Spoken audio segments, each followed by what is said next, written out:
For the VOD! For the We're doing VOD. it for the VOD. If it'll let me run an ad, literally, I got a fucking email from Twitch yesterday that was like, "Hey, we noticed you don't run ads very often. Do you want to watch a video tutorial on how to run ads?" Like, no, I'm fucking good, thank you. Why is it streaming my whole display? That shouldn't be on. There we go. Oh, okay, it is running the ad now. Alright. Alright. Goodness, what a ramshackle start to our episode. Well, I guess it's not an episode, it's just a VOD. Enter Eternal Darkness. Yeah, enter Eternal Darkness. Why is there a weird... is there an orange outline around? That's strange. I don't know. That's a new thing, I guess.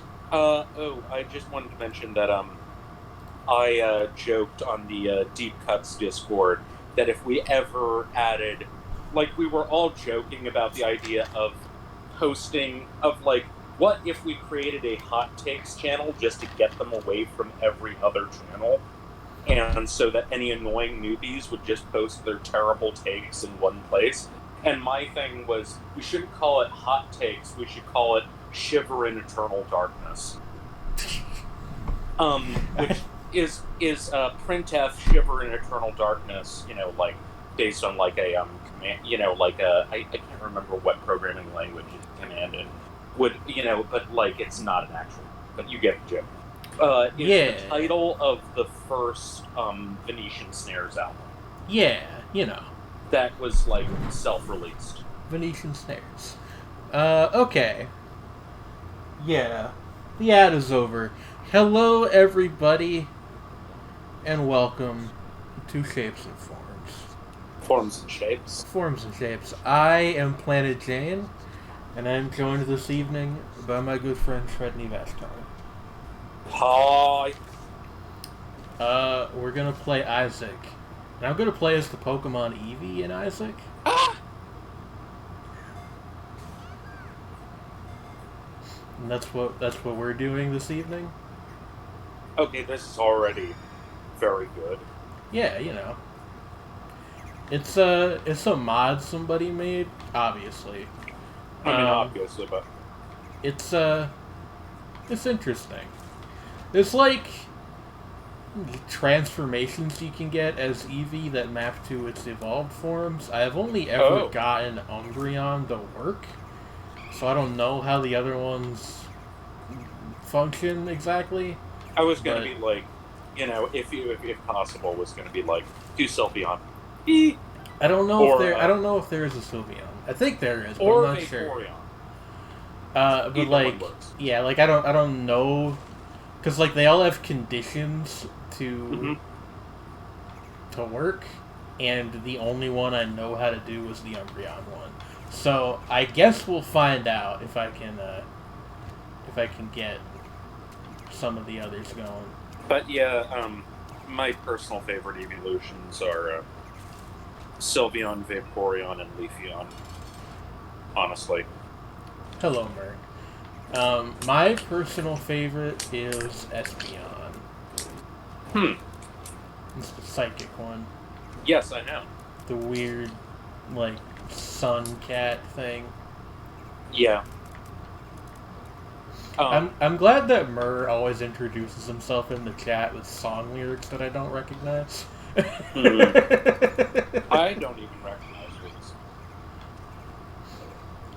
It's presumably like singer-songwriter of some sort, but yeah. So like, I got some stuff to talk about today. I'm sure you can guess what at least some of it is, but oh.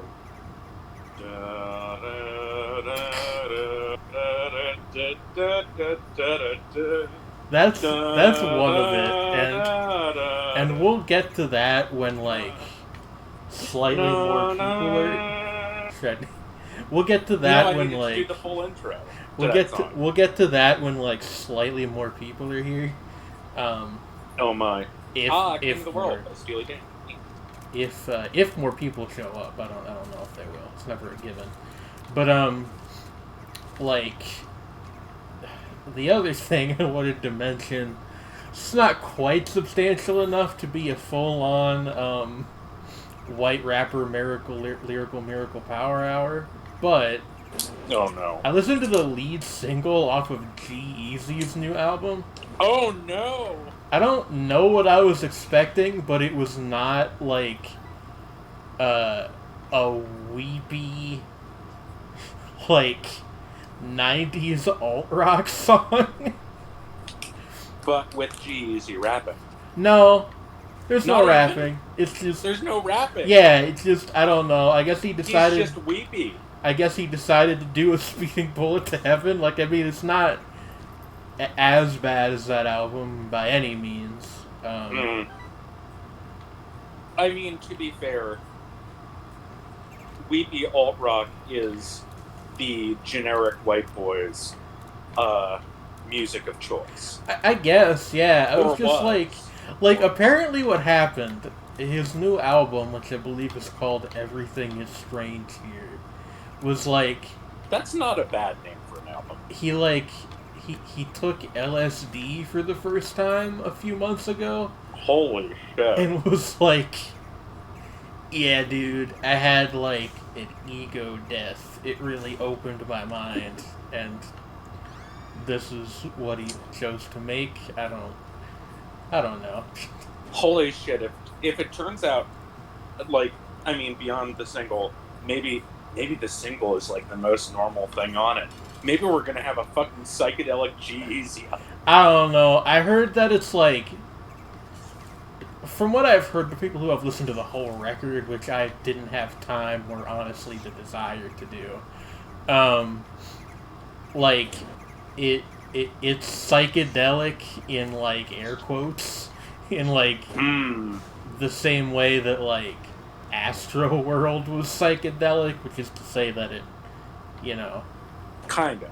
there's like reverb, you know. I mean, still, and also, well, to be fair, and I guess this is also Travis Scott, kind of, in general, the lyrics do get kind of weird, I guess. I mean, they get weird for Travis Scott. Yeah, I mean, You know, it's all relative. Like, you know, it's not a Dose One record or anything, but like, I don't know, just the idea of G-Eazy, like, dropping acid and experiencing ego death, and yeah, then making alt rock.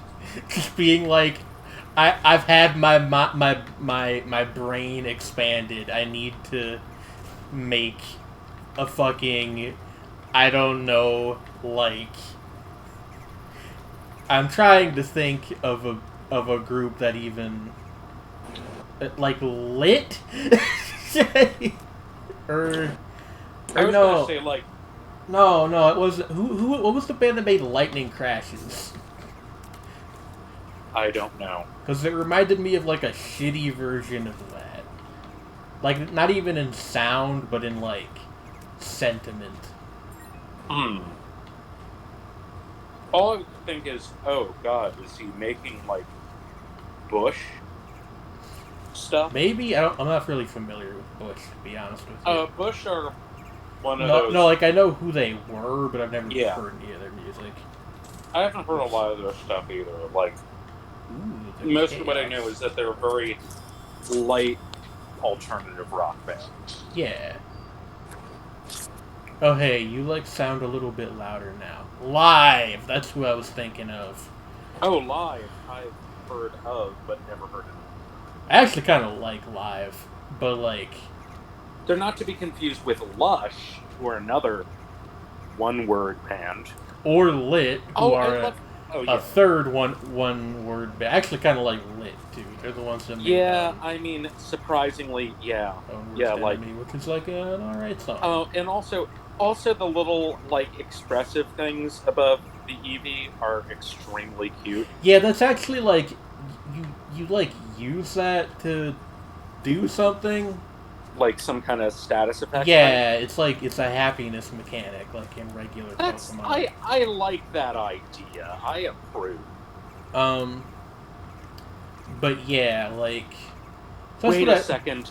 if there is an Eevee, does that mean that Isaac is a furry? No, it's his EV. It's like the very the very sparse lore for the mod is that it's his EV. Yeah, but he's playing it. Hmm.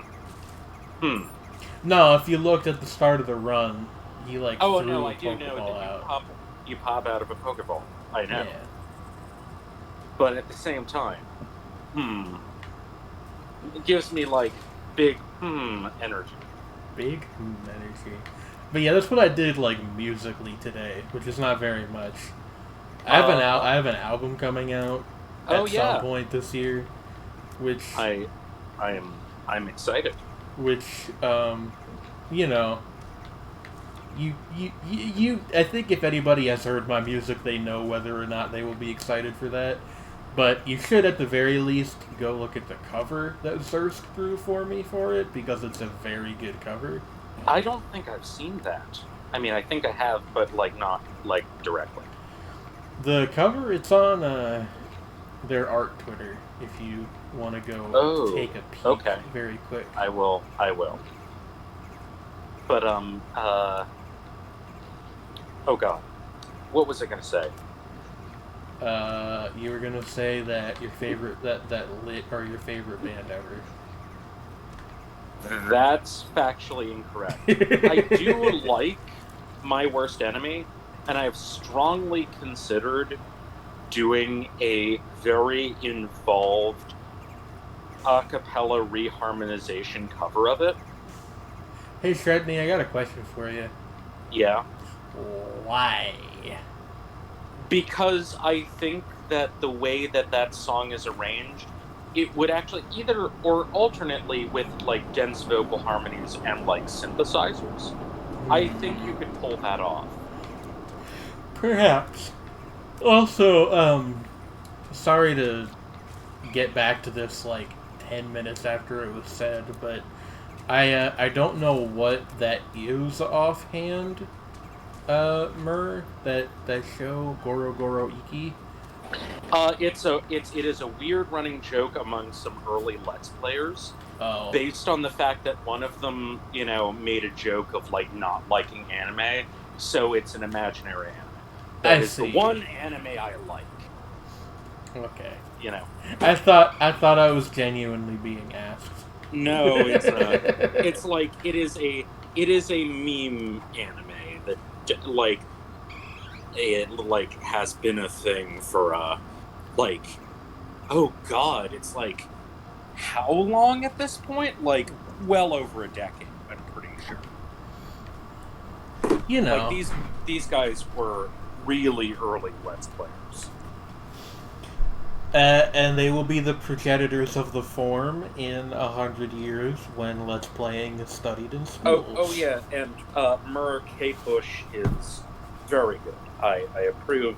I am doing the OK sign unironically, but it's like more emphatic than that. It's like, yes, K. Bush. More like okay, Bush. Get it? Cause I died. Oh, you died. Restart time. That's The glass cannon. hmm.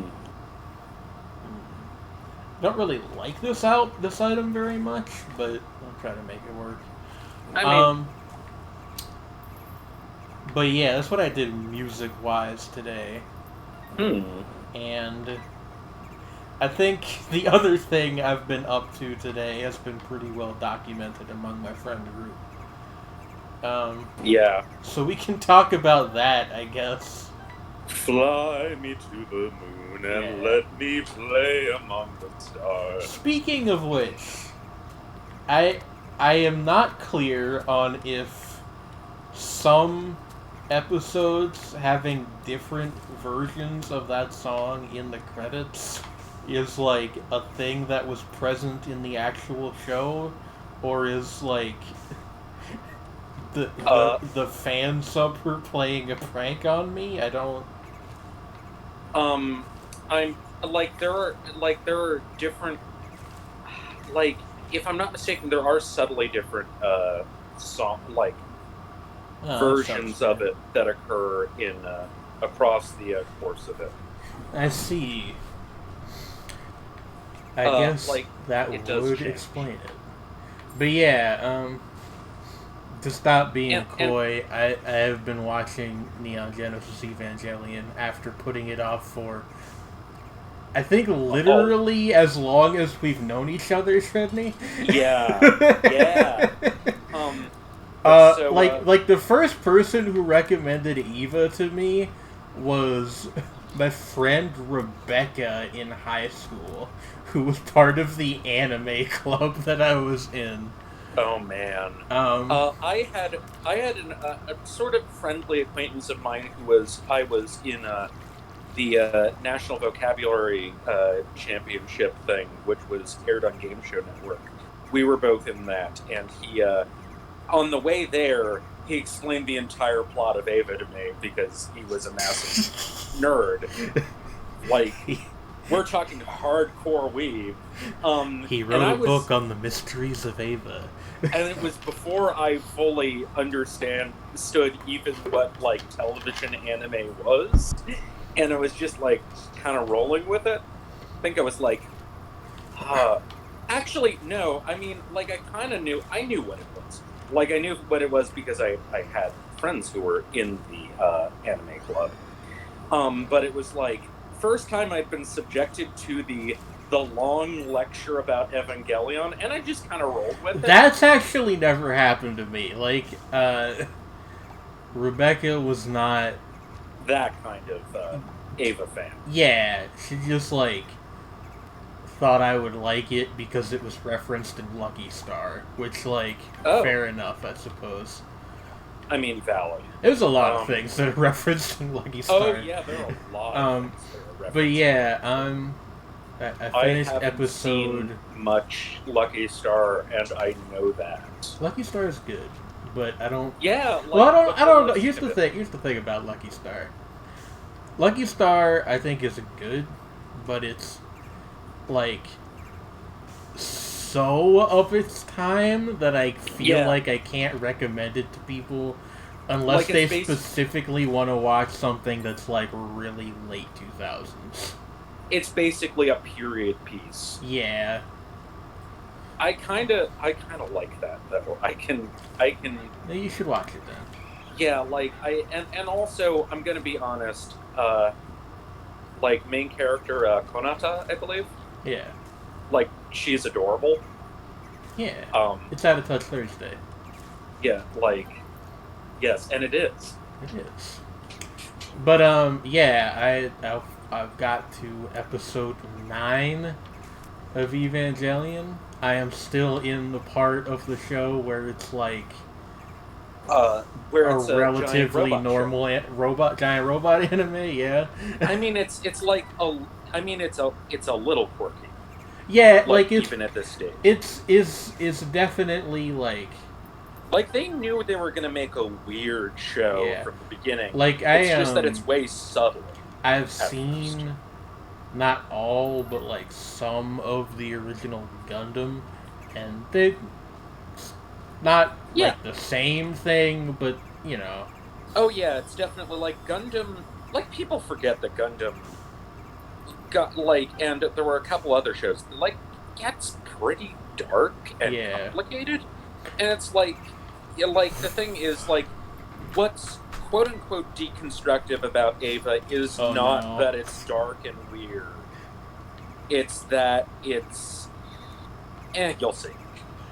Yeah, no, I like I've It is I not that know it's dark and I weird. know what happens broadly speaking. Broadly speaking, the details are important. What I don't know is like when and how it goes from what it's doing at the point in the show I'm at to, you know, Honestly, hug lady turn into Tang. um, no, okay, it ramps up. I Is the know, thing. Like that I know, but the weird shit escalates gradually. but And then it gets and then once it starts to escalate, it gets really dark. Yeah. But like, no, it actually There's eases an you in really well, because I think that like you're at the I point where it starts to incorporate weird shit sorry, I just wanted to and deep sadness. just wanted to acknowledge what Murr just said. Oh, Cthulhu Tech. It's called Cthulhu Tech, and the devs are obnoxious grognards who get mad when people let teenagers pilot mechs. Now, you say it's a crossover between, you know, the Cthulhu game and also Neon Genesis Evangelion, which I do want to point out does have inspired by. I mean, still, like Still, it's like it's that's very literally about, silly. but it's also like it's worth noting. Well, granted, to be fair in the most charitable way possible, part of the point with Ava is kind of like maybe it is a bad idea to give teenagers the power to, like put saving the world on a bunch of teenagers. Like, yeah, like I can see that as like a minor. Like it's a minor thing. Like But it's like, I don't like theme's not even like the right word, but like a tack that some of it takes. yeah, it's a But minor part of a bigger. the reason I think people rightly dismiss that interpretation of the show nowadays is because like teenagers being given giant robots isn't a thing that happens in reality. I mean, so true. like But it's more. It's. I mean, I meant more like that. It is sort of like about. I don't know how to explain. It's like, yeah, no. Of course, it doesn't happen in reality, but there is sort of the whole thing of that. I don't know. You'll get to it. You'll get to it. Okay. It's like there's.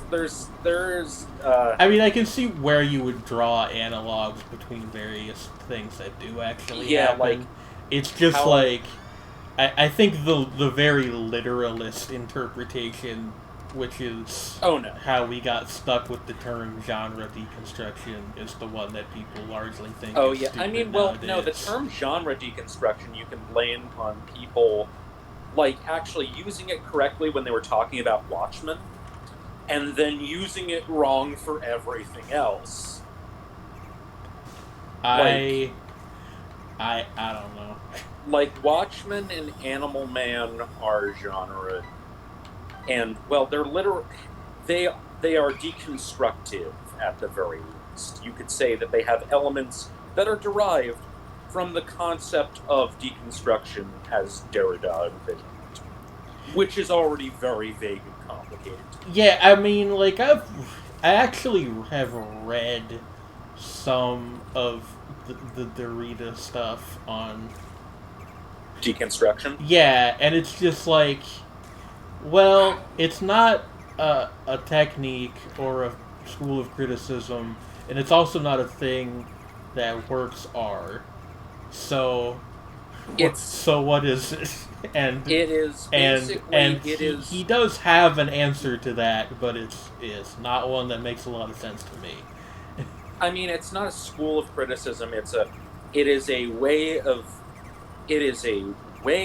looking at a work and talking about it. Yeah, but like he does a lot of stuff with wordplay that makes it very obtuse. And like he knows he's being obtuse, and like the thing that people like don't give enough credit for with Derrida, although I totally get why people would still bug me, because of course, is that he was aware that he was being kind of like there's a lot of, I hesitate to say jokiness, but you know what I mean. Like he enjoyed playing with language, and that's like a basic part of how he wrote.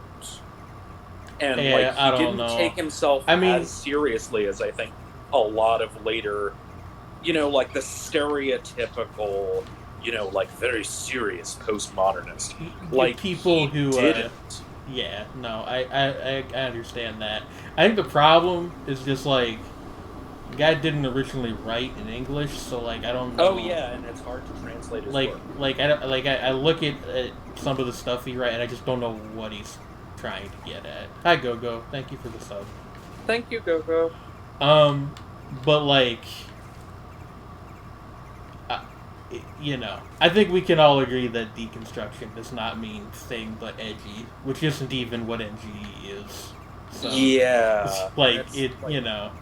no, like what? Okay, when applied to characteristics of a literary work, I would say that deconstructive would be to say that it looks at the way that works like itself are constructed and tries to, in a way, use the work itself as a way to answer questions about about other works. You know what I mean? Like Yeah, I it mean, is a work as not necessarily just purely criticism, but as like a a way of developing understanding of a cultural phenomenon or set of yeah, phenomena. which I think that like that has some useful applications, but those applications are not. They're narrow. Yeah.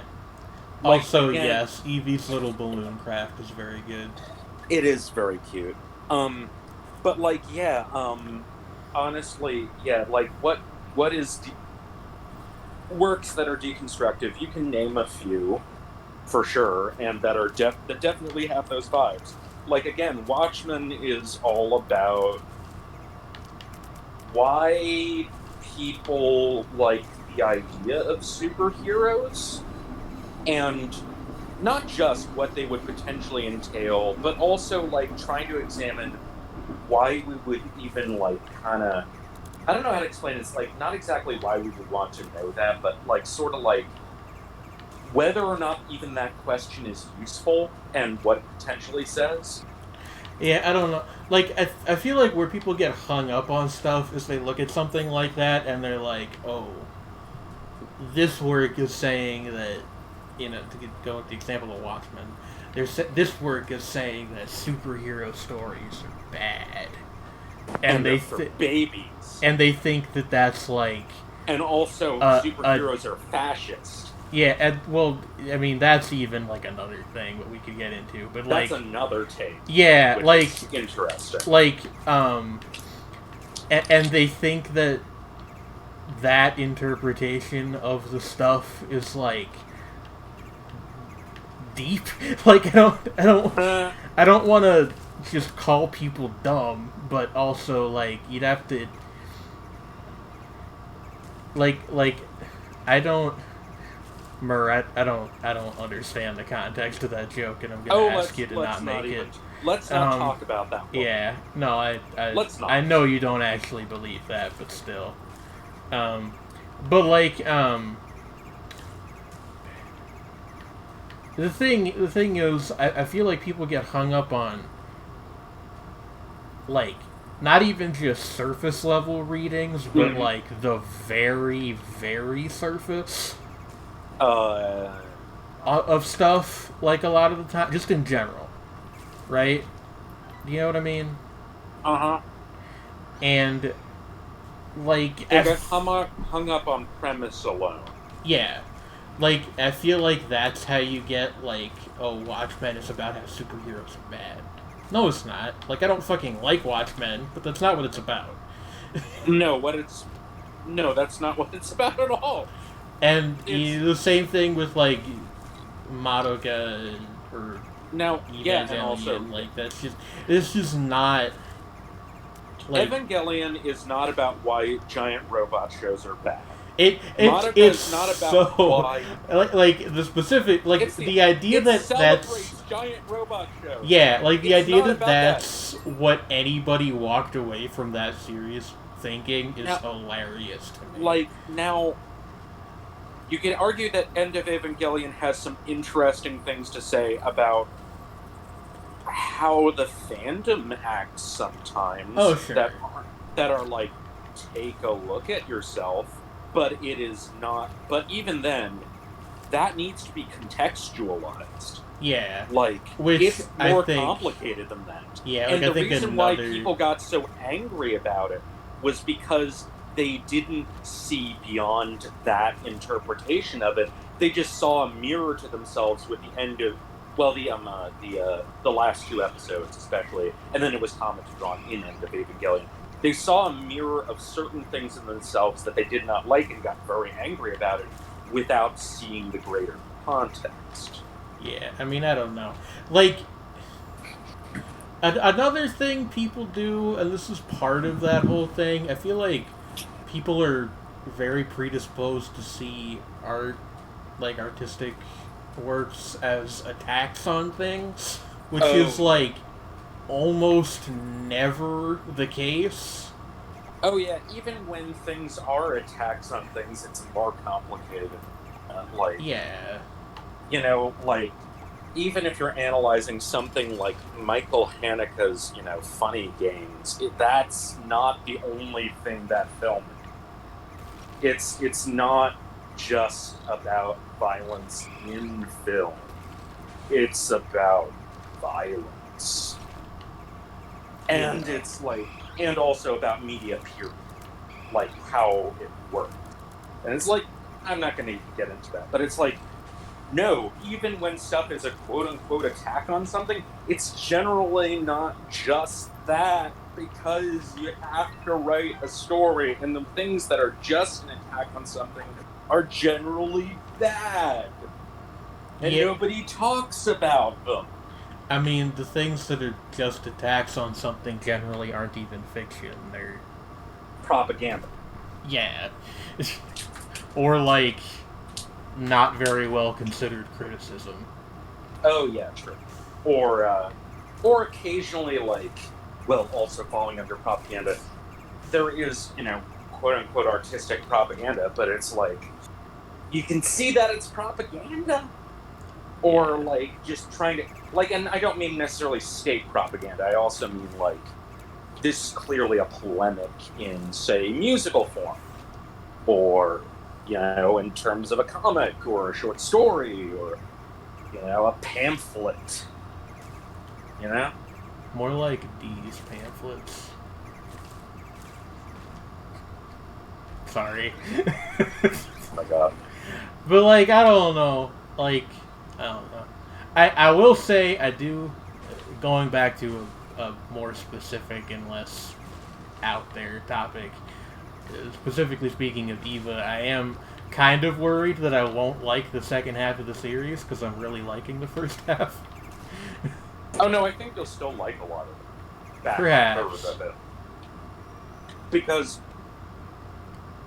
aside from things kind of getting, I have complicated feelings about the last 3 episodes of Evangelion. You and everybody else on the planet, is my understanding. Like, Yeah. including Hideaki Anno. Oh yeah, and although I honestly think End of Evangelion, especially, I'm just gonna say this ahead of time, is in the show, and including with the extended cut version of these episodes, I don't like what they did with Kaoru in the show. Well, Kaoru wasn't even shown up yet where I'm at. Oh no, you don't see him until very, very late in the show, and he's barely there.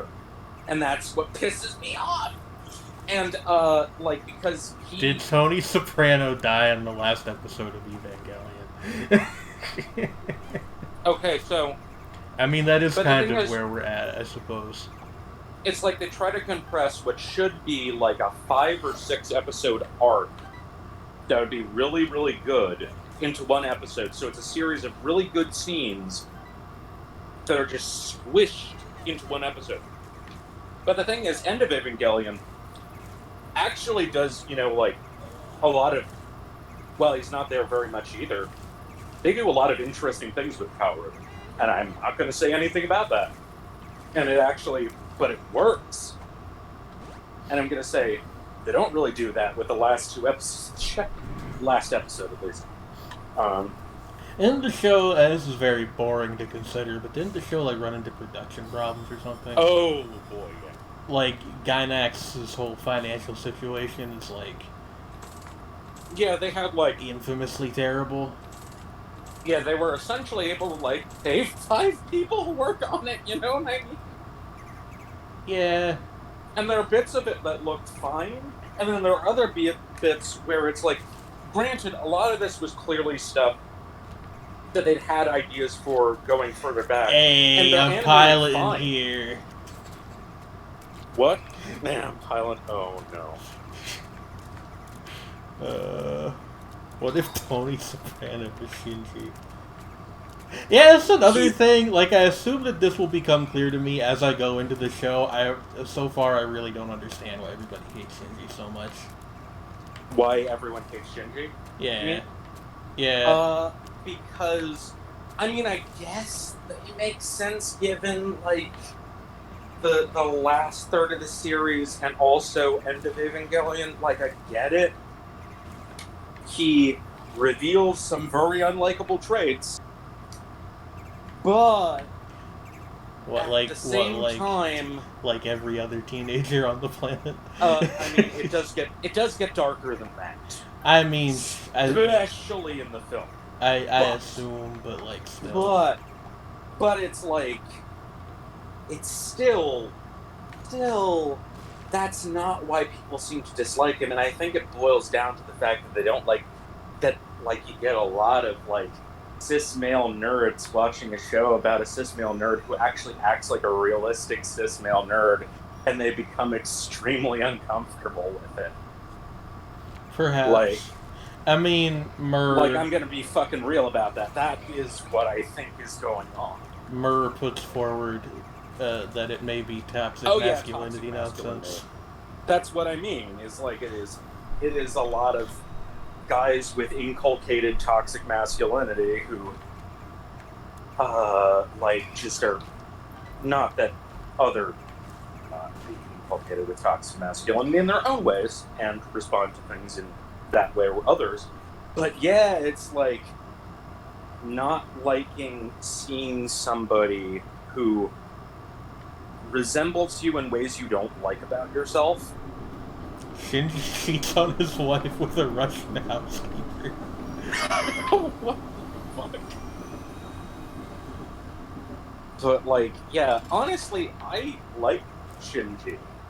I mean, he does some stuff that is real bad, but it's like, no, I still like him. I mean, yeah, like the thing I always feel like I have to explain to people, and I feel like I really shouldn't.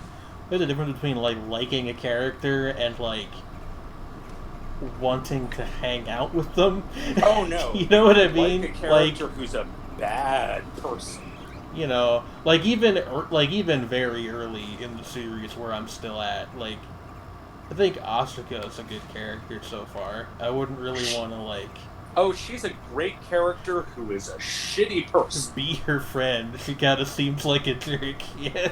Like, she's a mean and frankly really broken person who, she's a mess. But she's a really good character. I am ambivalent about Rey, and I think I would like her better if I rewatched the series. But she is Honestly, interesting. Rey has like barely done anything at the point that I'm at. Like, Yeah, she's when she does things, they're very. like It's what? like almost too subtle. You know Like- what I mean? Maybe like the thing that she's been used for so far is to illustrate that, like, for some reason, Gendo cares about more than her more than Shinji, and I assume that will be explained at some point. Yeah. Shinji committed tax fraud. Shinji would be like too afraid to commit tax fraud. Yeah. Where now Kaoru would commit tax fraud and not. Asuka would commit tax fraud. I think most of the other characters would commit tax fraud. Like, Rey would commit tax fraud and feel nothing about it. Yeah. Ramiel would commit geometric tax fraud. Oh my god. No, but like, I don't know. Like, I am expecting at some point to be made viscerally uncomfortable, and maybe I will think that that's put to good end, and maybe I won't. But either way, I find it very strange, the idea of, like, blaming... I've talked about this before, too. Like, it's really hard for me to, like, loathe a character independent of the show that they're from. Like, I don't... Like, literally the only example I can think of is fucking Dr. Vare from Symphogear, who just sort of seems like he's in the wrong series. But, because, like, usually when a character sucks, it's because the show's not very well written. Or they're, like, I mean, that's also different from intention, like... No. No. I don't mean, like, a character is, like, intended to be disliked. I mean, like, they suck, like, as a character. Yeah, true. That's fair. Yeah, that's rare, in a show that's actually good. Like, and typically I don't hate characters that aren't, like, like that there isn't clearly an effort to make them unlikable in a way that's actually effective. Actually, I will say, Kaji's only been around for like 2 episodes. Kinda can't stand him, but I think that's on purpose. But that's because Kaji's an... What? But that's because Kaji's an asshole! Yeah, like... Like, as the show goes on, you get why... I think earlier, Bunny was saying that people apparently used to think of him as like this likable James Bond comedy relief, which is certainly interesting. But James Bond is, like, I mean, Daniel Craig actually said... I mean, James Bond is also terrible, but, like... he's a misogynist. Yeah. Is, like, actually, like, Daniel Craig, who plays James Bond, is, like, I am playing him as a misogynist. Like, he's not a good person. You're not supposed to totally like this guy. You know. Boy, we've gone on quite a few conversations already, haven't we? But yeah, Kaji is, like, the thing is, like, as you go on watching it, you get why Misato is interested in him. I kind of feel like I already get why Misato's interested in him. Like, you get it. Like, no, you get it. Yeah. It's just that doesn't not make him a horrible, horrible person. Like, he's awful. Yeah. But it's like, you get it. Like, you get it. He's awful, but you get it. But he's awful. Hey, Fred, are you doing okay? No, I'm just... It's like, he's a dick.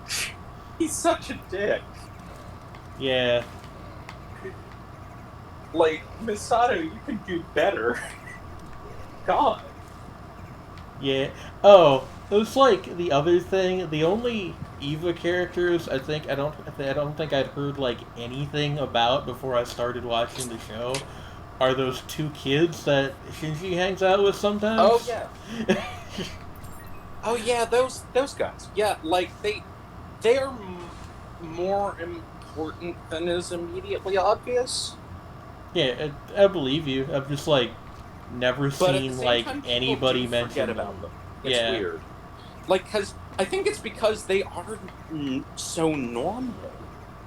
You know, they're just his dorky friends, and like that is relevant because it's like they are kind of Shinji's connection to like the real world in some respects, if you know what I mean. Like, it's sort of like there are parallels with respect to also like Utena and how it handles Utena's connection to the real world. That's another show I should probably watch at some point. Oh yeah, I don't. That's another thing. Like, I don't know if I'm still gonna like it, like Evangelion by the end of it. I'm pretty sure I'd like Utena all the way through, but maybe I'm wrong. Yeah, Utena. No, I think you will still like Evangelion. It's just that it's like, because it still has, like, with a few exceptions, like, basically what makes it good in the first half is still applicable in the very last third. It's just that it leads you down the path into what it's trying. And the thing was, like, they had plans for it to get darker as it went on and weirder from the beginning. It's just that it went in a different direction than they intended because of various stuff. You know. Like, having to do with, like, nobody's entirely sure what happened with the last couple of episodes, but, like, part of it was possibly, well, I'll talk to you about it after. Yeah, I mean, probably got, like, at least another week or two before I'm done with it, because I'm trying to not, like, just, like, well, not even trying not to do anything. It's just like I've got other stuff that I gotta keep up with. Oh yeah, of course. Because this is somehow my job now. Yeah. Yeah, like, but yeah, it's like, the thing is, yeah, like... Good night, Mur. Good night, Mur. What about school days, is Gogo saying? You know. School days. With only Prestige TV's browsers. Oh my god. Don't say that around Lexi. Don't say that around me. Oh no. Not that I care about Prestige TV, it's just, you know. But oh my fucking god. The only real Prestige TV was what was on Cinemax after 9 p.m. Back in the golden days. More like Skinemax, if you really think about it. That was what a lot of people called it. Yeah, no, I was deliberately making like a 30-year-old joke because I'm funny. Yeah.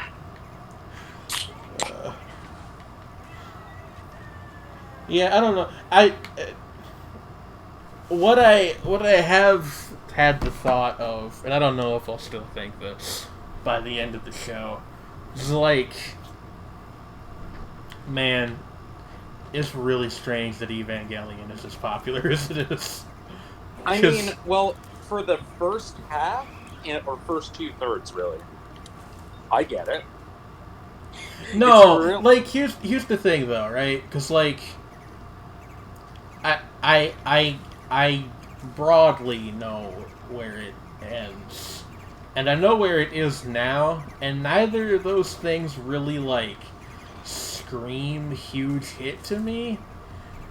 Because, like, other than Gundam, I can't think of any other giant robot shows that have that big of a following. Like, with Evangelion, okay, my theory is, like, so I was a little unfair to the crusty nerds there earlier. Like, I mean, yeah, there's definitely the talking Magnus and the one thing. And there were definitely some really questionable fans in Japan who gave, Hideaki Anno and the team a lot of shit for what happened in the last episode, and really the last 2 episodes. Or 3. But it was also actually, like, there were a lot of people who vibed with what was happening in it, even when it got really intense and weird. And, like, it resonated with a lot of people and, changed a lot of people's lives. It was reviewed well at the time, and it was something interesting. I mean, I intellectually I get that. It's just like that's true of a lot of television shows, many of which you do not really hear about anymore. Also, it's just, I guess it's not even the popularity in general. It's just weird to me that it's had such a long tail. Because it changed what you could put on television. I guess, yeah. I mean, people compare it to fucking Star Trek sometimes because of that. yeah, it's like nobody. And the thing was, because of how big it was at the time, nobody expected it to be quite on that level. Like nobody was like, what, it was a phenomenon, and it was like, and that meant you could get anything greenlit, and that was really significant in the development of you know, like anime on TV. It was like you could, of course, get anything greenlit for an OVA, the right people, but for a TV show, and it's I like, suppose, yeah. and I mean, like it also came at the right time with stuff like for example, Utena, like had like the plans for that happening predated Evangelion, if I'm not mistaken, because it was like a bunch of people who had worked on Sailor Moon were like, you know, we have all these ideas that are never going to get greenlit for like a mainstream property, but they might, be able to like, get it by if, like talk to the right people and we, work together. And Now it also, nowadays they just air that on ATX next to the porn. I mean, yes, but like even then, like okay, it's back. I mean, it's getting better, but like for a while their original anime kind of went back to being a thing that wasn't as common. But like Evangelion actually was a major influence in like, you know, getting original anime to be like a thing and like not just safe stuff. You know what I mean? Yeah. But like but yeah, like and then there were a ton of shows which were direct responses to Evangelion, like fucking Razafon, Bokurano. But then there was stuff that like has nothing, is no in no way like Evangelion at all, but couldn't have happened without it, like Serial Experiments Lane. It's yeah. It's weird to like I occasionally feel, and I know that this is a silly way to feel, but like I Huh? occasionally feel like I got on like the wrong boat because I like Lane meant a lot to me as like part of my I don't know artistic development, Oh, I totally. and like people bring that show up like sometimes nowadays, but you know, Lane's not getting a movie next year that people are I mean, no, but flocking to the theaters people to see. the people who love serial the thing is the people who love Serial Experiments Lane love Serial Experiments Lane. That's true. I Like also think that it is an undying sort of like, I mean it's like there may it's be like the no like very new media. definition of like a cult series. It is. It really is. It's sort of like, I mean, again, it's kind of like me with my like a much bigger version of like me being like a stand for Alien 9. It's like Oh, I don't the know. five the five I people. think those shows have about the same visibility nowadays. Nah, Lane. Everyone knows Lane. It's just the number of diehards might. Hmm. No, I think there I are more Lane diehards. I don't There is know. I probably feel there's like almost certainly an overlap between Alien 9 diehards and Lane diehards, probably. though. I feel like everybody knows like of Lane. I don't know how Yeah. many people have actually seen Lane. Oh, a lot of people have seen. Also, like I've Just how talked to many? several people who watched Lane and they were like, "Yeah, it was, interesting, but I didn't really Oh get yeah, a lot of people. Oh it." no, most people who watch Lane don't get it. I mean, I've seen it 7 times. I don't really think that I totally get it. Oh no, and I mean, but I'm saying like don't get it and may like it and actually, but not necessarily love it. Yeah. However, the people who like, there's a certain kind of person I think who sees Lane as like, this is it. Yeah, I Whereas like. the one with me that like in terms of stuff that Yoshitoshi Abe was involved with, for me, I honestly preferred Haibane Renmei, and I've to a lesser still extent never seen Tekken Wars. that. Haibane Renmei will make you cry. a lot. I mean, that's not hard to do. Lots of anime make me cry. No, I mean, No, I know no, what you I mean. think you I'm will being... legitimately adore Haibane. I, As one like, of it those, never I occurs to me. totally believe you, and it's been on my plan to watch list for basically as long as Evangelion is. Like, now that I'll get to it one of these days. when I really think about it in terms of shows, now that I realize it, in terms of shows that I personally love, that I think you would also really, really vibe with, Haibane Renmei is probably at the top of it. What are the other ones? Like, I think you'd really enjoy Udina. Oh, well, yeah. I think I would too. It's like, I mean, because it's like... it's about a girl sword fighting. Like, it doesn't... Yeah, even if it was just, like, totally thematically empty, you don't have to work very hard to and it's win me also, over like... with that. And it's... I mean, also with Utena, it's like... While it gets very serious, it's also very funny. And one of the characters is, like, confirmed outright lesbian. I might actually watch Utena after I finish NCE, depending on how I feel. Good, because... And again, incidentally, said openly lesbian character is, like, maybe my favorite character in that show. She's awesome. I love her. She's also, like, actually arguably one of the most badass people in that show. Like, you do not fuck with a jewel. You don't. She'll destroy you. And I love her. You know what I love? What do you love? Pizza. This is really good. It is. I don't know why I said that. I just didn't have an actual follow-up. Recently we got pizza, and I ate an entire large pepperoni pizza in, like, 2 sittings. You know. Like you do. Hungry. I do have to confess, I have, like, this fear in the back of my mind, and this happens to me anytime I watch something that's considered, like, a classic. Like, oh no, what if, like, I like it, and then I never like anything else again? Oh no, that doesn't... No. I don't think that actually happens, but I'm always afraid that it will. But it's like, it's like... And what is... being one of those people that only enjoys, like, French art films. Oh my god. Well, at least you have a fair number of French art films to watch then. Like, there are a fair number of them. That was a joke. I really don't. I'm just saying. I'm just saying. Yeah, no, I know. But, like... Oh, hey, you're Umbreon now. Yes, I am. Like I said, this is the only one I've ever gotten to work. I don't know how you do the other ones. But, like... you could look it up.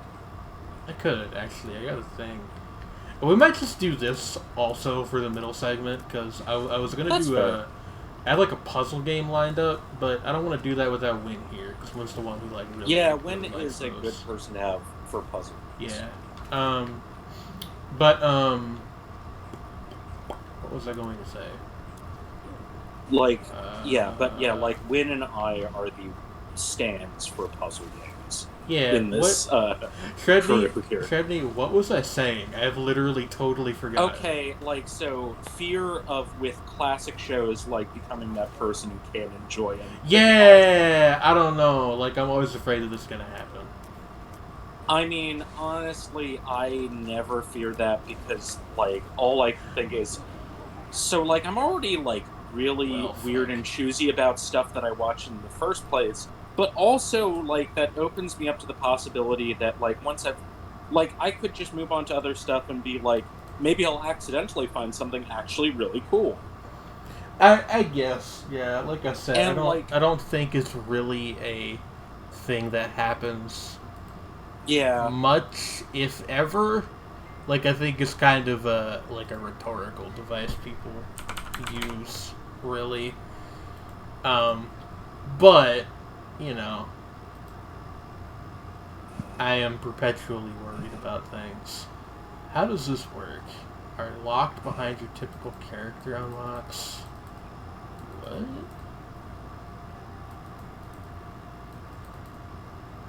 Vitamin items. How do you do it though?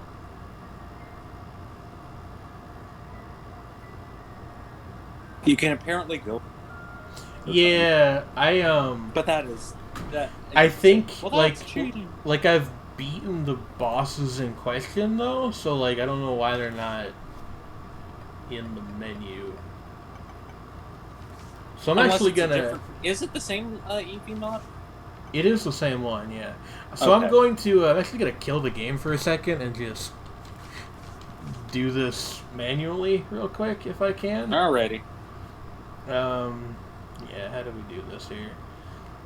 Mod folder, open save 1 or save 2 or 3 data. So we're gonna save 2. After I get to that. By the way, Shredney, don't hack my girlfriend's computer. I'm not looking. I'm not looking. With all the But hot info you're getting here. Where the fuck is the Steam folder? hot, sexy data.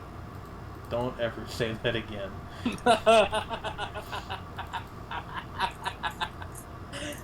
Here it is. No, that's not even in like a completely like not remotely perverse voice. no. Just like no. as I if just don't like.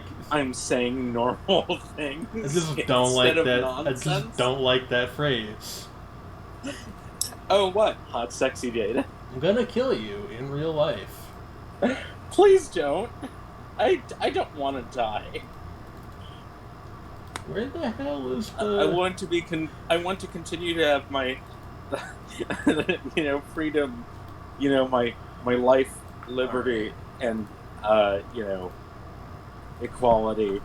Like it's the French Revolution, a French Revolution for hot, sexy data.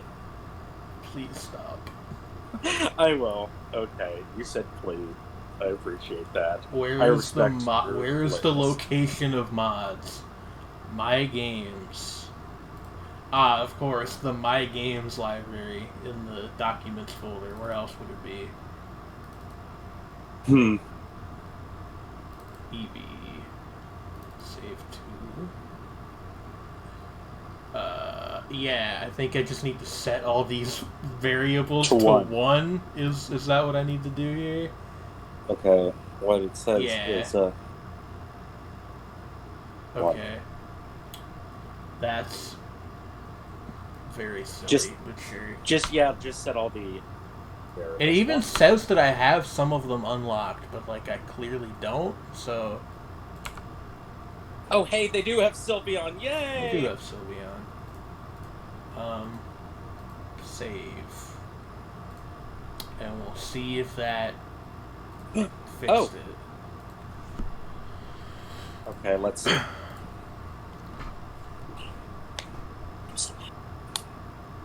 Sick Guitar Hero. Hacks computer with machetes. Also, I think Go-Go is disapproving of my secret cheating.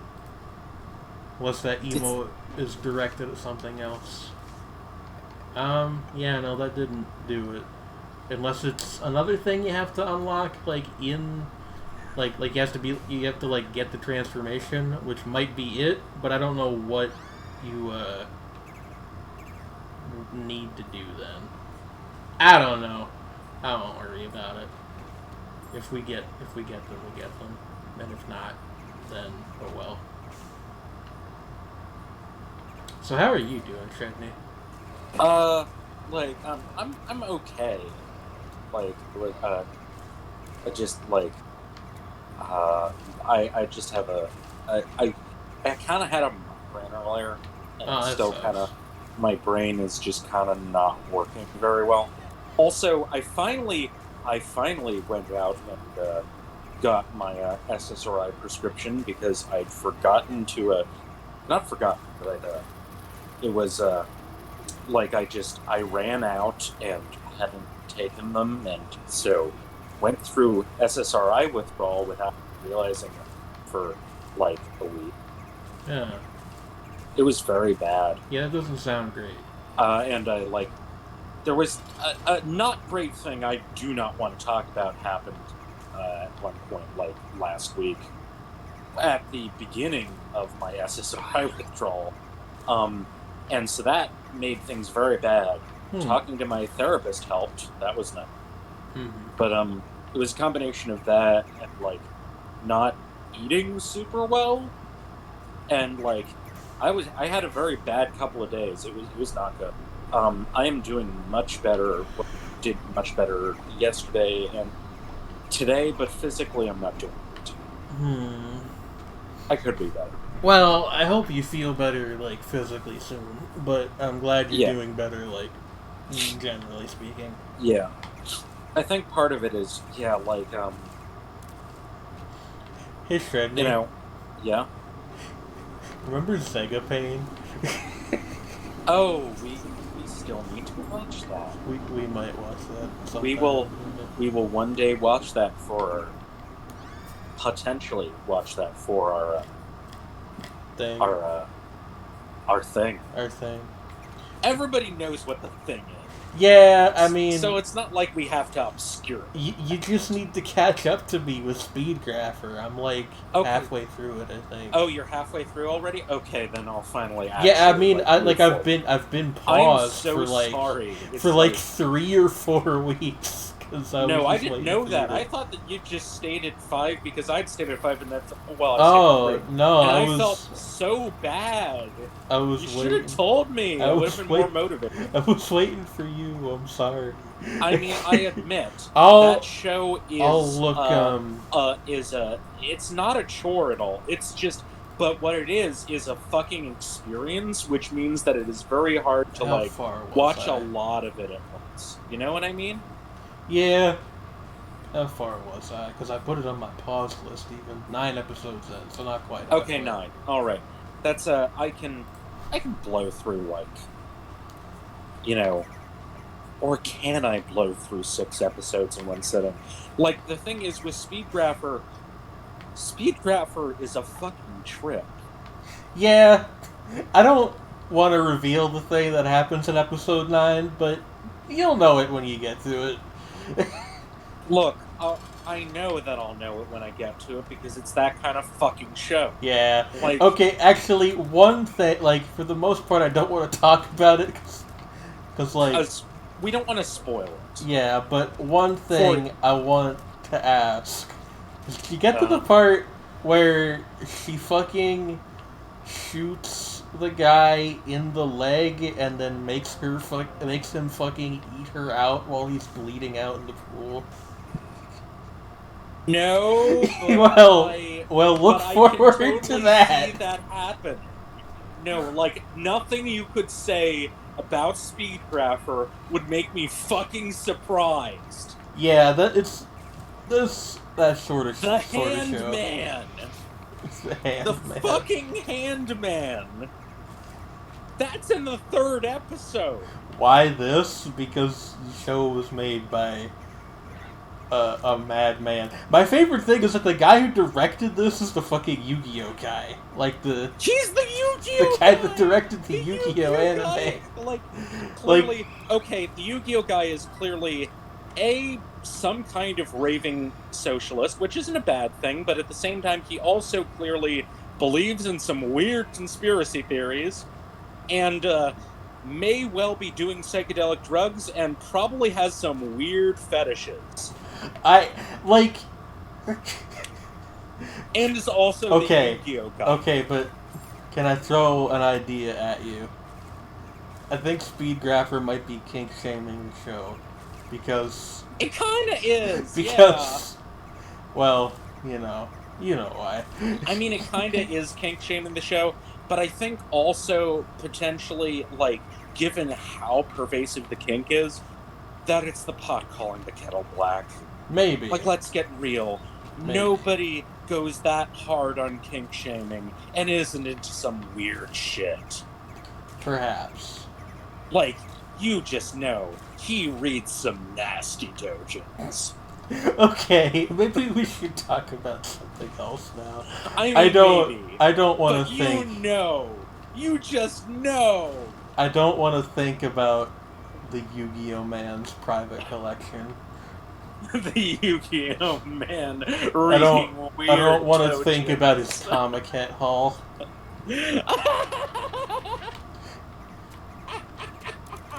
Oh my fucking god! The Yu-Gi-Oh guy in like a baseball cap pulled way down on the cat at The one of like the 500 Toho erotic dojin booths, like buying some real weird stuff, asking for an autograph. King shaming is my king. Panic screaming. I mean, I'm sure there are people for whom That's that a is vibe. true. Oh. Guy goes, don't kink shame, and then the other guy, who is also him because it's a vine, Because it's a vine, yes. goes kink shaming is my kink, and he just screams. It's pretty good. Yeah, but Doctor, I am Pagliacci. Yeah. Wait, why didn't I pick that up? What am I doing? Yeah, why didn't you pick up the... I was thinking, why didn't you pick up the cat? It's like a good item. Yeah, I know. But Doctor, I am Pagliacci. But Doctor, I am that guy who takes pictures and makes people explode. That's not a And he gets spoiler. a boner. That's the premise of Speedcrafter. That's not a spoiler. It really isn't. Like, but God, I we mean, have like, gotta make sure we watch something good for our second, like, installment I mean, of that the thing show, about 'cause, Speedcrafter like, is it's so bad, it's amazing. To a point, occasionally, like, you haven't gotten as far as I have, you'll see the stuff where I started just being like, I don't know. I don't know, Chief. Is it worse than Gleipnir? So, I've had nightmares about having to confess this on a public stage, but actually, like, by the end of it, I don't think Gleipnir's that bad. Okay. Well, it is and it isn't, right? Because, like, Yeah. the first half of the show still happened, but, like, the second is a lot stronger, and the last, like, 2 or 3 episodes in particular were actually, like, really good. So It's like a less... It's like a less extreme version of Katana Maidens. Well, less extreme only because there's less of it. But, fair. By the way, Katana Maidens is getting a movie next year. I don't know what's up with that. Or later this year, or... It's like a spin-off, too. It's not a direct But I mean, sequel. but like, everything about Katana Maidens getting, like, more seasons and things, as you've said... Well, it's not getting more seasons. It's getting that spin-off thing. Well, and it got a series of shorts. Didn't it get a second season? I don't think so. Or something, I don't know. I can look. Maybe that was the, like, situation with the movie, but it was, like, basically the fact that Katana Maidens is any kind of franchise is sort of fascinating. Yeah, let me just look here. Toji no Mako, yeah, it has a light episodes, novel, 2 floors. Spin-off. Yeah, there's the mini Toji, which is the chibi shorts. And Excuse me. The OVA that's coming What about out. the prequel? That's the book that it's based on. Oh. Like, loosely based on, I think. Like, there's an adaptation and there's a prequel to the adaptation. The adaptation is the manga. Or no, the adaptation. Oh, that's good. Yeah. So it's a sequel in anime form to a light novel. Yes, I think. That is peculiar. Like, I don't think the book really has that much to do with the show. Like, I mean, it's fair, but strange. There's also a mobile game, which I don't know anything about because it's not available in English. I got an ad for the Marines. That's unfortunate. Hello, bird. Hello, bird. But that is. I joined an anime server like last week, and they have a role specifically for people who watch Katana Maidens called "You Watched Katana Maidens?" Question mark exclamation point. You watch Katana Maiden? I feel kind of that, like, okay, there are some shows that are definitely, yeah, it's kind of like the whole thing of, like, being in that position where you're like, it's sort of like with a fellow reviewer, Steve Hooksett, has talked about this phenomenon of, like, there's this very specific class of person who's like, who, when you're, that weird feeling when you are somebody who actually has seen Strike Witches and actually is like, yeah, I actually liked it. Not for, like, that reason, and I feel weird recommending it to people because of that reason. You know what I mean? Yeah, there's shows like that. Like, Because, and actually a lot of people have talked about Strike Witches specifically. actually, I think that might kind of be the category that Gleipnir falls into if it like continues on its current trajectory. Like, Yeah, I it's like, just oh god, I can't recommend this yeah, to anyone. like I don't. It was very strange. Like the Anime News Network people seem to really like Gleipnir. I don't know what's up with that. That is interesting. Oh, now I'm thinking about Zach Birchie and I'm sad. Yeah, but like their their dedicated seasonal reviewer for it seemed to really like it, which Huh. I mean, I agree to a point. Like, there's certainly got Yeah. its high points, but the whole Yeah, it's show, I like, don't really. yeah, it's like, like, oh boy. Oh, we're talking about anime of the year, Gleipnir Bird. Excuse me. Like, Gleipnir being Gleipnir. Like, Oh oh boy, god. yeah, no. Bird also saw it, and I think their opinion is a bit more negative than mine. But But it's still, like, I think, yeah.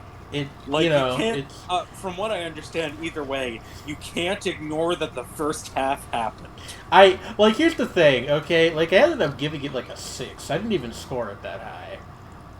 But But 6 is still, like, better than I that's, like, expected. I expected to end up giving it like a 3. better So, than dead average. yeah. And Like, that's, like, actually, it's mildly positive is still, it's like, rocky. Is how I would say, like, the politest way to put it. yeah, 55, like, yeah, Bird that's was, fair. yeah, 55 out of 100. Yeah, that's, yeah, like, as Fantano would put it, a strong 5 to a light 6. Yeah, I think I was slightly more, like, I'd give it like maybe I would go as far as a strong 6, but like. Yeah, but that's still, But that's like, mostly yeah, because like the last episode is like really good. yeah, that, I mean, it is weird. one when, of the best fight scenes I've seen in anime this year. You know, that last actually, episode of that show. I'm just reminded of something that I sort of thought about. It's like, I know, like, TNS, who, you know TNS, it's on my server on Yeah. HH. Great guy. He, like, and one of the reasons why I, previously had internet for a long time. He's a sweetheart, he's wonderful. But, like, he is a really big fan of Shinichiro Watanabe, and specifically really big fan of Samurai Champloo. And I respect that, but also Samurai Champloo is one of those shows that it came to mind. Because I thought of it as, like, it's a really good collection of standalone episodes that does not cohere. Oh my god. I've heard that about And Samurai I feel bad Champloo saying that before. because, like, Yeah. I respect that somebody who I really respect the taste of adores the show. And that just goes to show, taste is subjective, motherfuckers. Yeah, I mean, like, I know a couple people. This show, if you like, I did not expect this to be the show that pissed me off from last season. You want to talk about shows that I actually hate and would not recommend to anybody? Fucking Sing Yesterday for Me. Really? I did not like the like that. There was that Alan show. Alan Moody, the reviewer at one of the reviewers of them, the most active one, he's like an older guy who watches a lot. And, I don't agree with him on a lot of things, but he is, but he has, like, decently argued things. And I did not expect from, like, people, like, seeing the positive reception to the early episodes of Sin yesterday for me by various people. He gave that one a 2 out of 5. I gave it a 4, and I feel like I was being generous. 4 out of 10? Yeah. Like, which is also a 2 out of 5. Okay, like, yeah, no, that's equivalent, yeah. I was surprised. Like, that show... it makes me really curious about this show. Okay, so... I'm really curious about it now. Are you familiar with the rehabilitation genre at all? No. Alright, so this is a subgenre of, like... It's sort of like a weird space where, like, Josei and Seinen kind of crossover. Okay. Although hold on. Okay, that was weird. There's somebody making noise down there on the street. Excuse me. But I'm actually gonna turn my light in my room on. Sorry, I know I keep interrupting myself, but give me like 2 seconds here.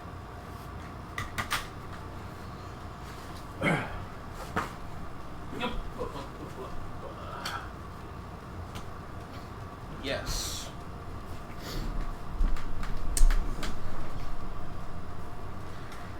Okay. What was I going to talk about? Sing yesterday for me in the rehabilitation. Yeah, okay. So there's like a thing, like, they tend to be seinen manga that kind of attract like a Josei Josei following, yeah, like Josei. Yeah. So what that is so the same genre... kind of liminal space that what is it called? March Comes In Like a Lion is in kind of liminal space. People in terms of like the same demographics, totally different story, but like sort of a vague, like a broadly similar demographic. The 2 episodes and handful of scenes I've seen from March Comes In Like a Lion, and I really want to watch the whole thing.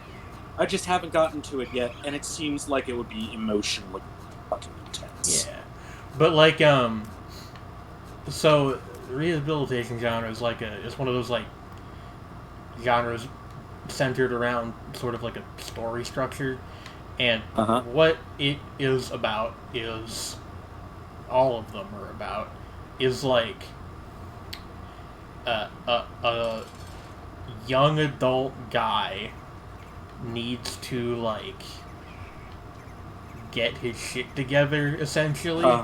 Yeah. And if he does, he will get to date a lady. Is basically the gist of it. So it's like... And yesterday, because the manga that it's based on is from the 90s. Yeah, it's like one... I suppose it's like one of the earlier examples? Yeah, it's like one of like the foundational texts of the genre. And it's about... I think his name is Rikuo? Is recent college grad who works at a convenience store. Is kind of a loser, is the way they paint him. Wait a second, the rehabilitation genre... Wait a second. Plot-wise, in some respects, that's kind of similar to what the Tatami Galaxy is sort of like, except it's more self-aware. But the Tatami Galaxy seems more self-aware than these sort of stories I don't know. And it's also a comedy. Like, yeah, that's the thing. Like, there's a reasonably popular one right now called I Shaved Then Brought a Girl Home. Like, that's its title. Oh, dear. Like, just to give you, like, an idea of the level we're operating on here. As opposed to, like, again, the fucking Tatami. Yeah. Which was also based on a novel, which is... Yeah, but, like, the 2 love interests in Yesterday are one of Rikuo's old classmates who now works as a high school teacher, and... Friday? Oh, yeah, I just threw a door. Oh, okay. um, and a high school dropout. Now you may already be seeing where the problems arise here. But like, who in a high school dropout? What? Could you repeat that? Repeat what? Okay, so what's going on again? The guy is a loser, and Yes, his love interests, as presented, are one of his former classmates who was a high school teacher, and also a high school dropout. So, you know, one is about his age and the other is several years younger. You might intuit where the issue starts to happen here. Yeah, potentially, yeah, definitely. So like the in its sort of defense, the story's not really the point of Yesterday, at least not the anime. Yeah. You doing okay, Sydney? Oh, sorry, I had some stray facial hair and I attempted to shave it, and it did just like quickly, and that did. I don't think that worked especially well. Did you? Just give me a sec. Okay. I'll be back in a sec. All right. How you guys doing?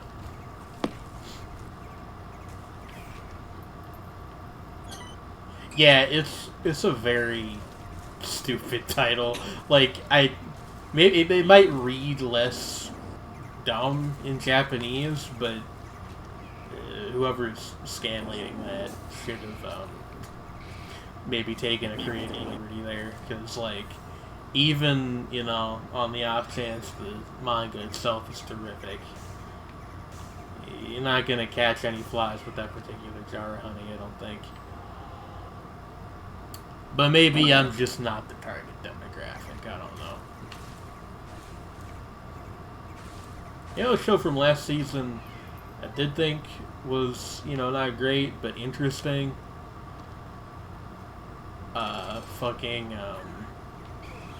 Wave Listen to Me. Which I also found frustrating sometimes, but it tried. Also, there's not that many anime about radio stations. Go, what is this a reference to? Oh, Dragon Ball. Never mind, I figured it out. I don't know, there've always been, bad romance anime. It's just that nobody really talks about the old ones anymore, because, not very good. And like I said, I mean, the source manga for Yesterday is, started serializing in, 97 or something crazy like that.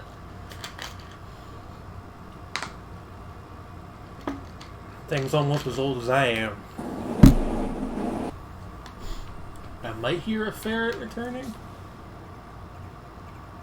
Maybe not. Getting some noise, some ambient noise from over there. WFMU anime, man. I used to listen to that radio station occasionally.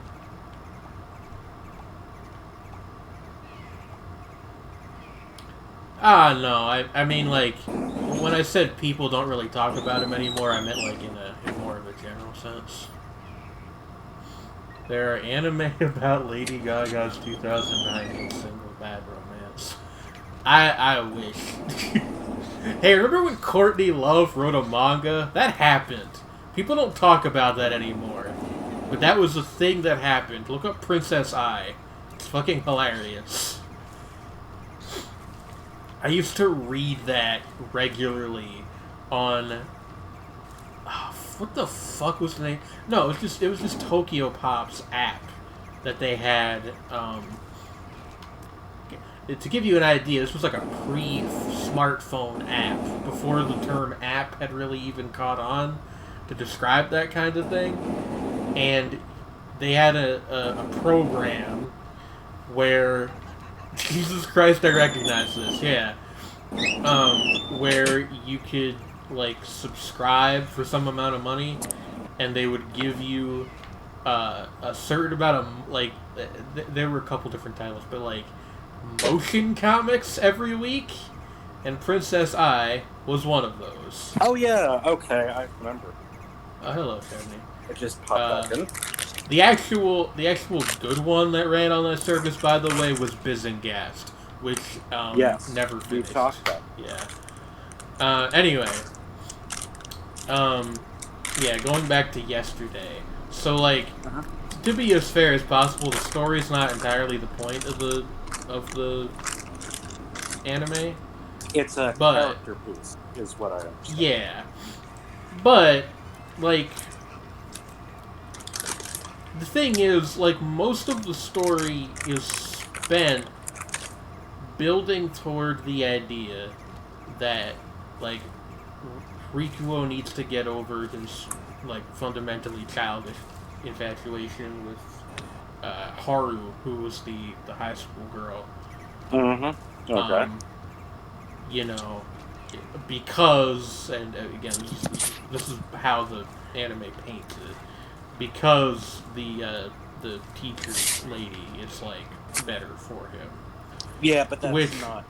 Which, you know, is... But that feels like what I understand from what you're saying, what Alan said, is that... But that's not the point. God damn it. Yeah, well, like, that, yeah, there's, like, one aspect of it is, like, that's not really the point. And the other also, thing... other thing is that, like, that's not actually what happens. Yeah. Like, in the last episode, he very abruptly breaks up with the high school teacher and goes and Max on Haru instead. And it's just it's very jarring, and I don't like. Yeah, he also said that the ending was just like not good. It is very rushed. I don't know. I've actually heard that it's even worse in the manga, but like I don't know. Like it just feels like it just stops. It just kind of stops, yeah. And it's very artificial. Yeah. Which is deeply unfortunate. It's strange. Like it's like the show is very like soft misogynist. Like like there's no like there's no like macho posturing or anything, but it has like weird views of women. Like if I wanted to be reductive, it feels kind of incel-y to me, to be honest with you. Like, which isn't it written by the original manga by a woman? I don't know, and like maybe I think because the thing is, there's a certain type of internalized kind of misogyny that. I mean, that's totally those possible. Sort of things. Like I ended up not even reviewing it because I was just like, there's nothing I can say about this that's like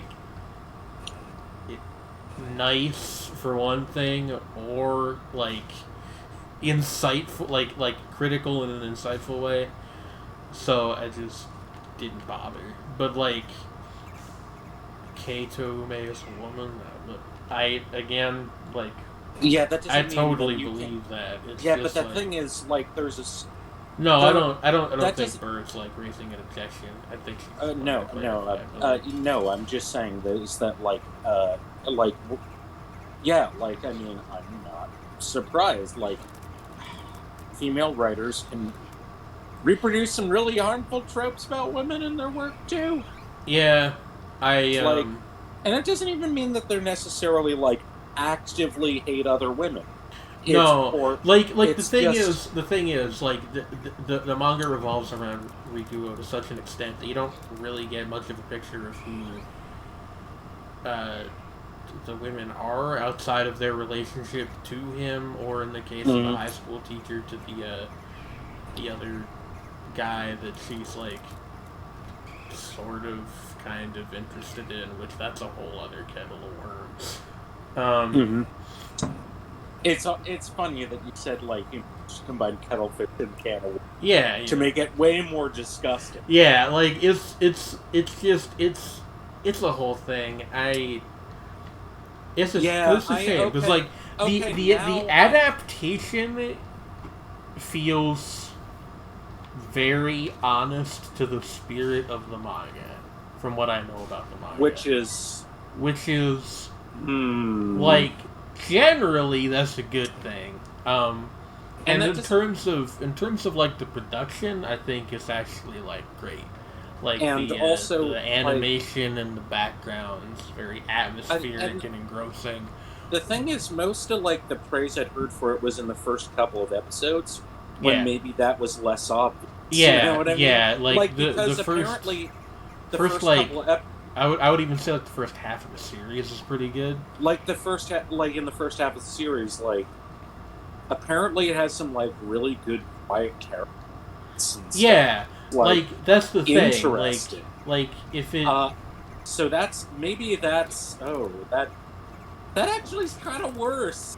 You know what I mean? Yeah, like it starts out seeming like it's gonna be like this kind of quiet, thoughtful meditation on like how people who don't necessarily have their stuff together can like help each other, and then the solution the manga comes up with is go hit on a high schooler, which is not great.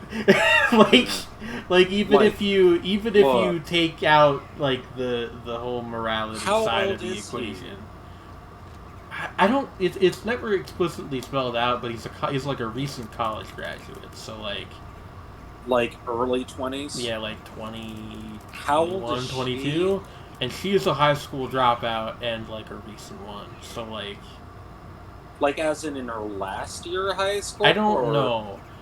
I mean, I could probably just look it up because the lines. But like the this point can be anywhere from whatever to.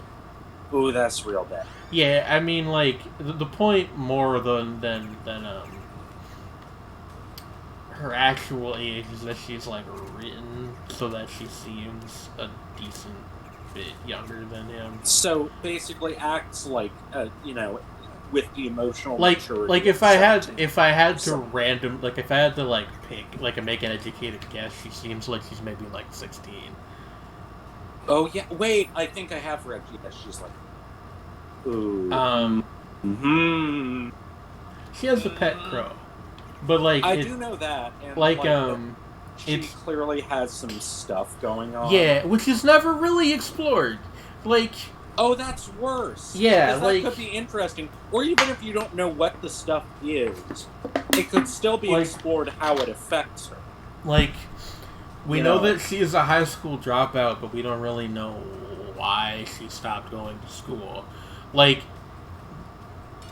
the anime kind of just paints over it with like, manic pixie dream girl, and it doesn't really go. I don't know any deeper than that. Like it isn't even like I mean, you could draw some subtext from decidedly weird person who has a pet crow who dropped out of school and is kind of awkward. Yeah, there's some subtext there. Yeah, like honestly that's the part that pisses me off. Like if they were going to, if the idea from the start was to have Haru be the eventual, person he ends up with, which. I mean, that has issues, but if you're gonna commit to that, like, why is she the one who we learn less about by, like, an order of magnitude?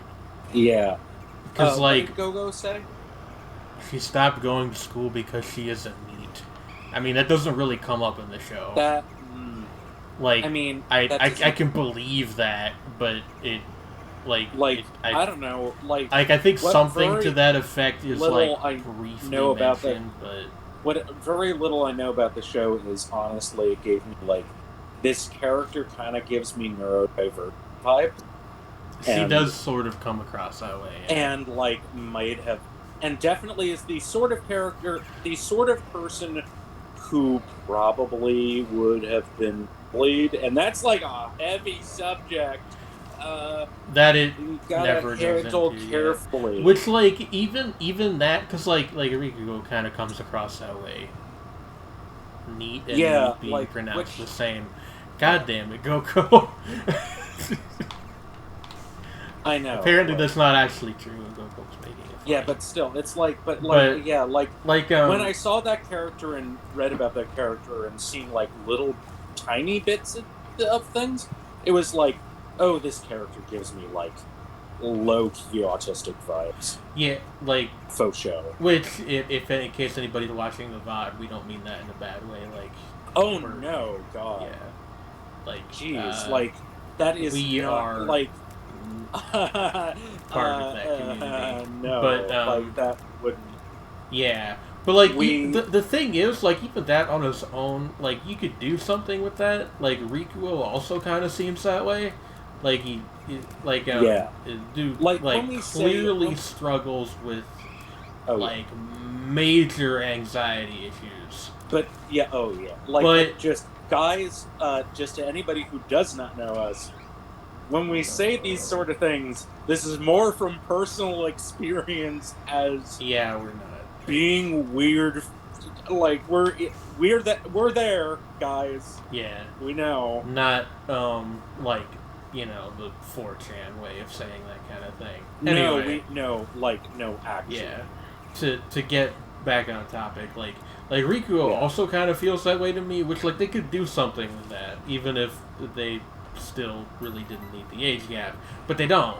Like, yeah, there's way more development, or I don't say it doesn't even really seem like the right word, but way more screen time is given to the high school teacher whose name I keep forgetting.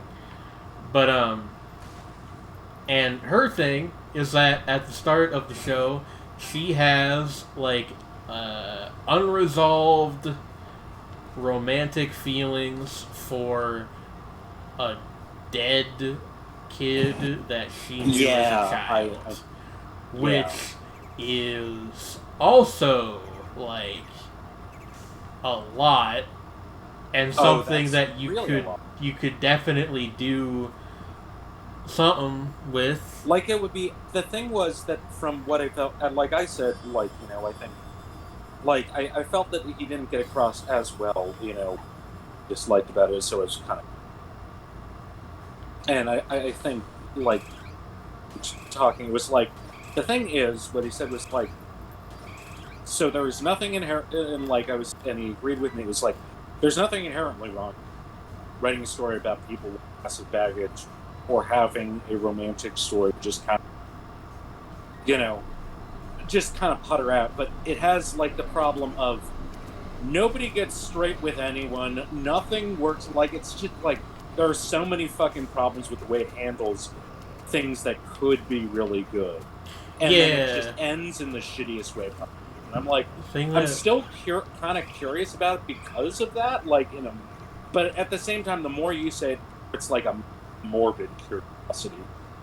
Honestly, like, I don't think the show is worth that. I think you'd be frustrated and not in a good way. And like, I do, but like but at the same time, I'm like less so now because like actually being able to talk this stuff out, I like, because like you are really good at explaining these things.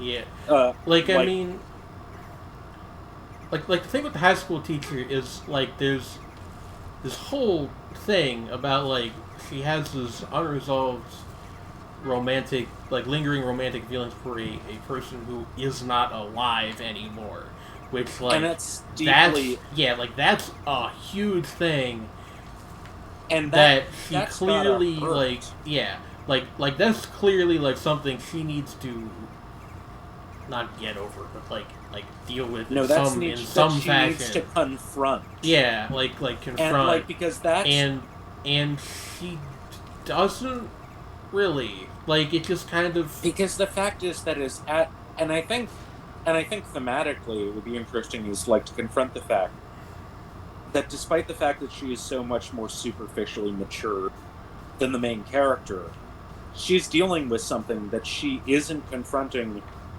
that is like that kind of baggage. Yeah. And actually, like just how heavy it is. Yeah, actually, and that's actually really interesting. There's a scene in like, and in hindsight, this is where it started to go wrong. There's a scene in like the 4th or 5th episode where she's talking about this with some of her friends from work, and their reaction is like, "Oh, that's so cute." Like, what are you fucking talking about? No, it's not. That's that's sad. Like, like they treat her like a child, basically. Like, well, you could have that happen and portray that as a bad thing. yeah. Well, like again, that's again like it doesn't like the characters engage in these like pretty harmful behaviors to And others and themselves, and it's not really examined at all. And like some of this you could maybe excuse to a limited extent because of the manga's age, but yeah, like adapting something is in part arguing that it deserves to remain as like an active part of the cultural conversation. And yeah, I think yesterday's adaptation unfortunately kind of proves the exact opposite point, which is that it doesn't work any like it if it ever worked, it does not anymore. It does not preserve what did work. Yeah, for one. Like if, from what I'm understanding. Yeah, like if those things did work in the manga, they're not represented in the anime. And if they didn't, then it doesn't improve upon them.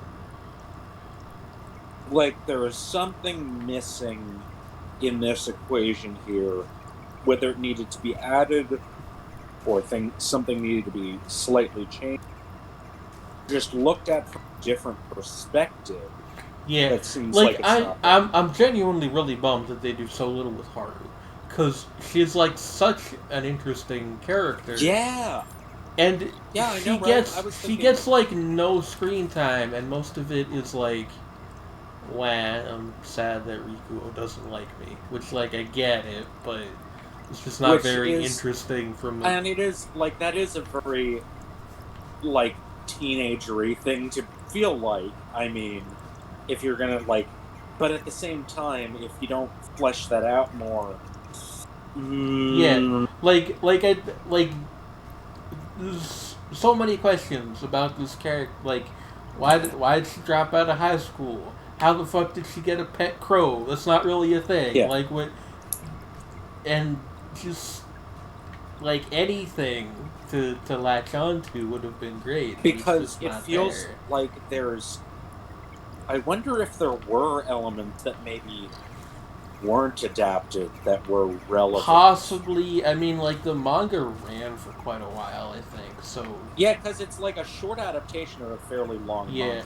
And the other thing, like, the manga... Like, the anime didn't really feel rushed, other than the ending. But, like...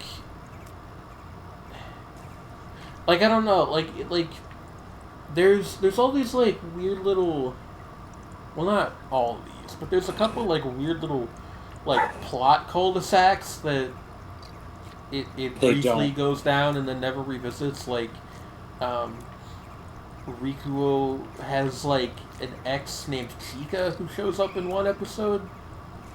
And she's also, like, a really interesting character. She has this weird... I wonder if they just... She has, like, this weird fashion sense, and, like... I have some suspicion going by stuff like that. Just a theory, and not even having seen this thing. I'm wondering if, because of how long the show ran, what they did was they thought, because maybe it was fairly slowly paced. Because from what I gathered with the first couple episodes, it's not exactly like a really fast-paced show, you know? No. Is like that they felt, okay, if we adapted this whole thing straight, then it would feel glacial. Which might not have even been fair. But it's like a really slow-paced manga, and a lot happens over a very long period of time. So what they did was they went with the quote-unquote most interesting bullet points, and then left out a lot of stuff that would have given it some context. Maybe. But would take too long to explain. Maybe. Like, and I don't know. then made it just, like, not work. Because they didn't realize that, oh, maybe these things would be necessary to contextualize all this shit. Yeah, And then like, they realized by the end, oh shit. And so they had to tie up everything really fast. yeah, I don't know. Like, even though it supposedly ends up really abruptly to begin with, it probably it's like the show feels like an incomplete thought. Like, yeah, and it's like, and given that it's like, I mean, even setting aside it just really does seem like there must have been more going on that isn't in the adaptation at all. Like that's like if I am to give it the benefit of the doubt, that's all I can imagine. It's like maybe in that case I should try reading. I have heard differing opinions on the manga. I'm not really interested in checking it out myself, especially because the art style is like extremely 90s. But I like 90s-y art style. I do sometimes, not specifically what they were going for, but like I'm pretty much. Yeah, it's like. But yeah. I don't know. I don't know. Maybe the manga's good. Yeah, that's all. There were other shows that aired this past season too. Some of which I did not hate. Okay, although I do like talking about the bad ones because they're fun to dunk on. Except this one feels like it's not though. That's the thing. Like I'm mostly just sad. No, that's the problem. This one wasn't fun to dunk on. Yeah, like it's just. Wow. Okay, we talk about fun to dunk on. We can talk about fucking like the mid period, like the middle episodes of Gleipnir more. Oh, tell me more. Like the thing with Gleipnir is like the good parts about it and the bad parts about it are sometimes like right next to each other. Glopping suit noises. Next to each no, other? Okay. Both. No, like Bird raises a very good point. Are you familiar with like the general premise of Gleipnir? Hello. Oh, hi, Lynn. Hello. We're about to talk about the fursuit anime.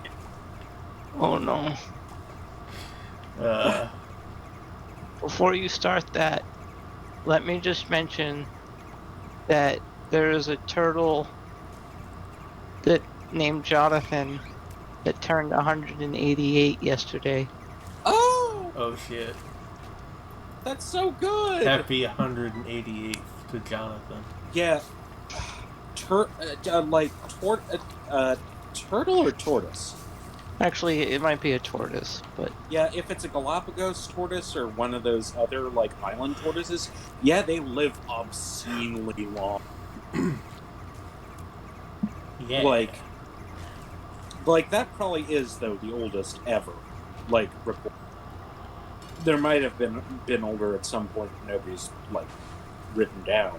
Like yeah, tortoises, like those giant tortoises. There are a couple different species of them, but they live to be like well over. Yeah. They outlive whole generations of people taking care of them. Looking at a list of the longest lived organisms, when I went down far enough, there was yeah, there are deep sea clams live a really long time. Certain kinds of trees. Deep Sea Clams Casino. Thank you. Okay, longest lived organism. I need to look this up because I am. I know that bristlecomb pine. Bowhead whales can live at least 211 years. Holy shit. You know what they say about bowhead whales? George the lobster, 140 years. Whoa! George the lobster. Oh yeah, George the lobster is really big. Of course, that was claimed by... You guys ever think about how lobsters don't die unless something kills them? Really? I don't Yeah, know. yeah. Well, It's like they can a grow indefinitely, except sometimes Yeah. they're crushed by their shell. Ew. yeah. It's like Whoa.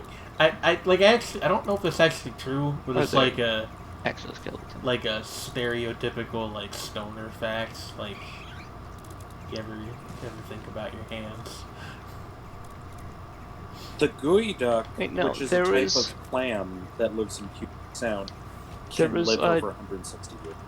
giant tortoise that lived to 255. That's a lot of turtle years. Yeah, Tortoise years, whatever. Aldabra giant tortoise. Yeah, that's the one that they're only like a couple. Like literally like less than 10. Last I checked. Yeah, like Aldabra, Aldabra tortoises. Oh yeah, Adwait, yeah, like Adwait from Aldabra. Yeah. They found him in 1750. And Oh, he lived into the 2000s. all right. When I was looking at He this list lived. during a He's old. He's older than the United States, or was when he died. Yeah, But still, holy shit! that's not that impressive. I'm older than Equatorial Guinea. uh, And Kosovo. Dear God. Yeah, and I'm older than hey, East Timor. Shredney, you want to hear about Yoda, the oldest mouse at the age of 4? Oh, all right then. So the oldest bat long-lived I is am. at least 41 years old. Okay. Oldest recorded bat is at least 41. That's respect. Break records, I will. There's the oldest living spider was 43. That actually does not. Named number 16. Number 16 is a horse spider. God, if it's living that long, you should give it a fucking actual name. It's the Kids Yeah. Next Door character. The oldest living horse on record, Old Billy. Old Billy. Wait, how long did old Billy live to be? Supposedly 62 years. There's a Seychelles giant tortoise living on St. Helena. There's a radiated tortoise who died at 188, in 1777. And yeah, Adwaita was estimated to be about 205, and they had records going back determined. Shredney, Yeah? you're cutting out really bad. Oh, sorry, I guess, talking too quiet. Something about a turtle named Adwaita. Yeah, Adwaita, they didn't confirm exactly how long he lived, but they're pretty sure he was born around 17 and died in 2006. Well, you know what they say about that, Shredney. What do they say? Turtles live a long time.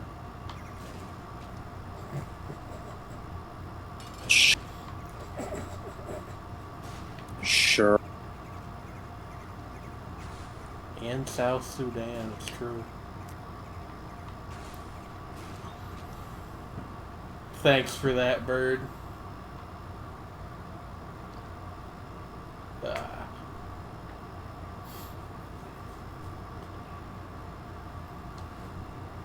Hiya, what's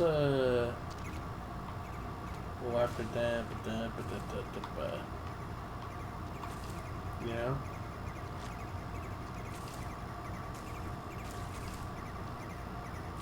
Hello?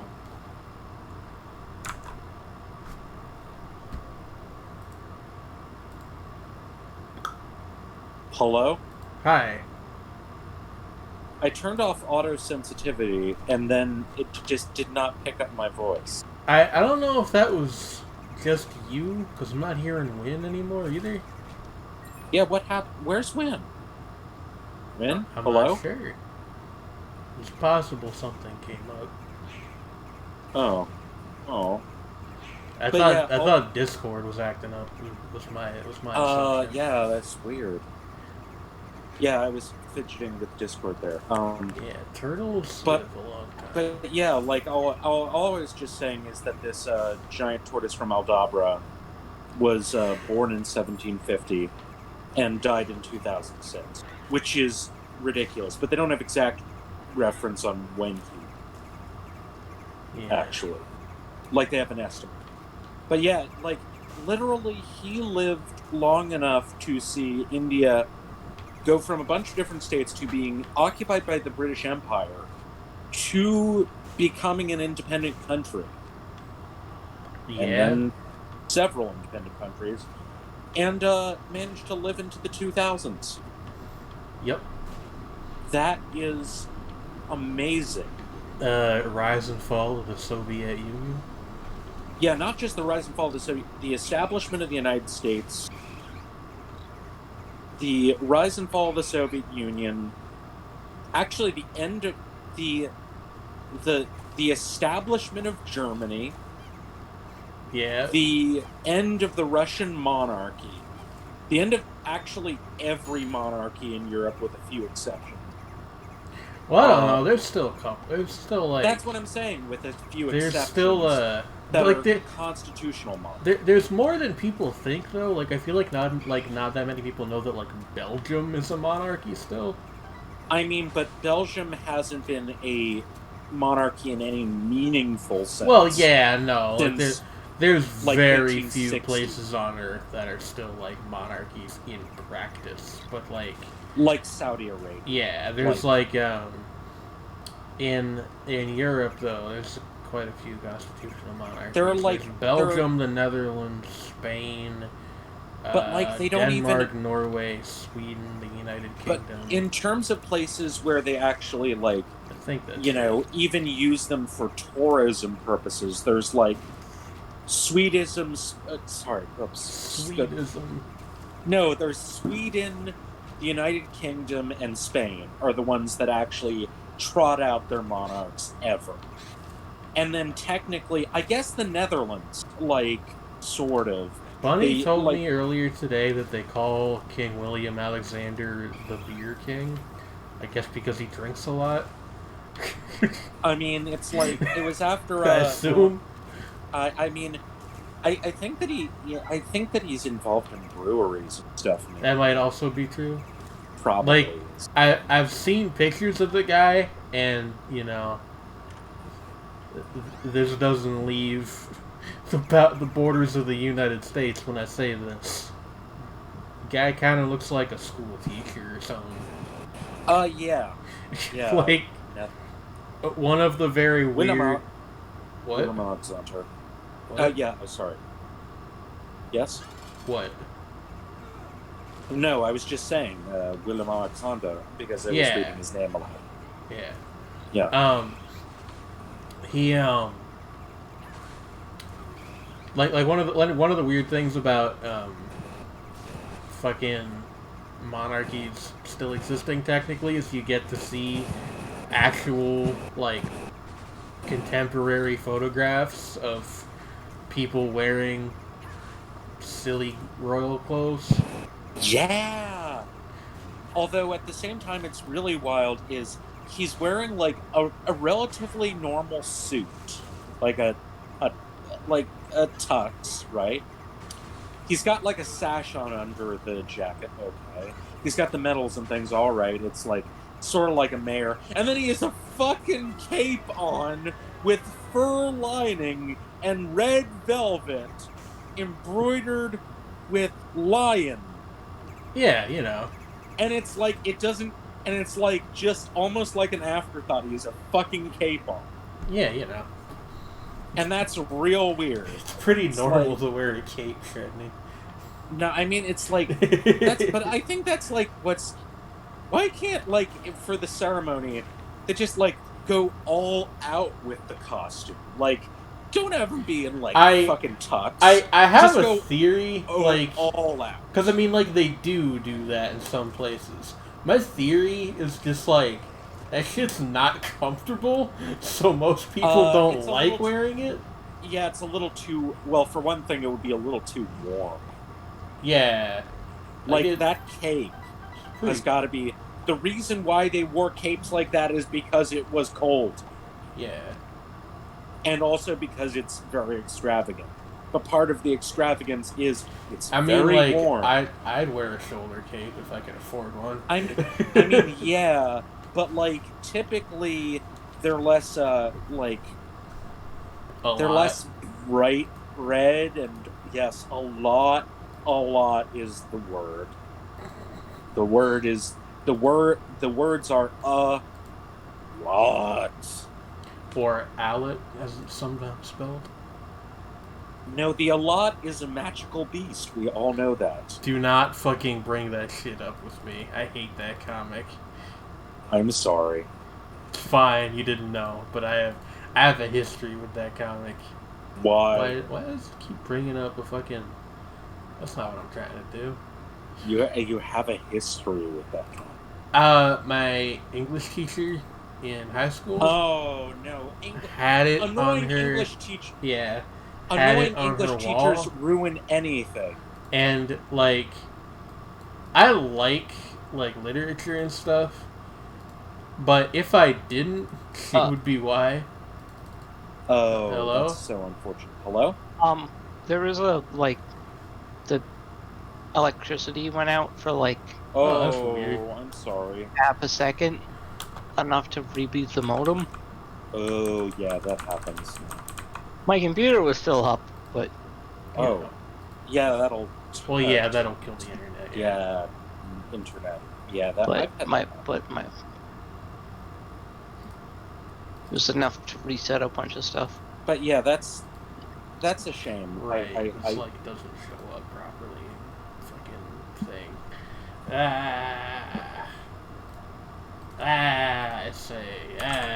I think it's particularly ironic because I think that the woman who actually writes Hyperbole and a Half would be depressed as hell to hear that.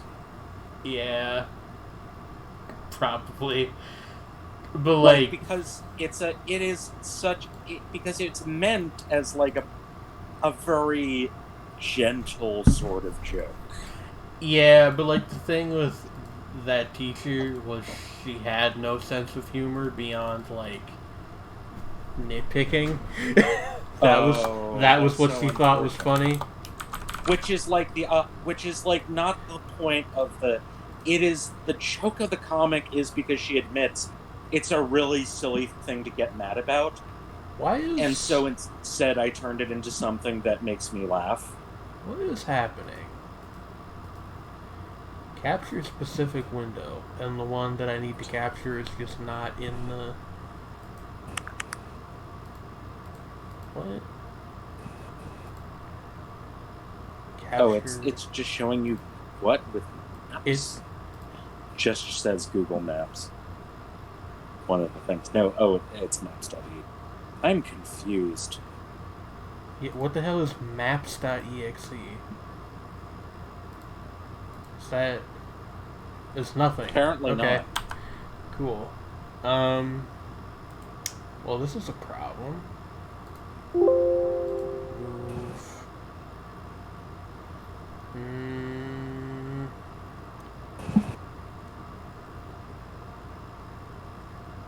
Wait, they don't love you like I love you. I get it. Wait. Yeah, no, I mean, I was responding to a woman. Oh no. They started translating the Bleach novels. There's Bleach novels? Do I want to know? Apparently. That's news to me. Okay, actually, I mean... It's called Bleach Can't Fear Your Own World. Volume 1. Can't feel your own world. That really makes me think. Okay. Makes you do a rumination. Now it's working. Also, it says that we're capturing Plaza 1, which is not true. It kind of will be in a second, because I'm going to turn it on so there's some background noise, but... There's some fascinating stuff going on here. Anyway, I'm going to leave that up for a second while I use the bathroom. And I'm also going to I also have to. actually. But Why do you always wait till I also have to go? I only just realized it, and I'm like, I'll be back in a God second. damn it. Win, We're back in a second as well. juggle or Win, something. amuse the audience with your revels. No. Alright, then pout silently and make them all angry and leave. God. I guess I should actually open the stream so I can see the chat. I'm gonna... No, actually, I mean, there is screen share. You can see the chat. Yeah, but it's hard to see it there. Okay, that is. Hello, chat. I'll be back in a second. Who is out there? Who is listening?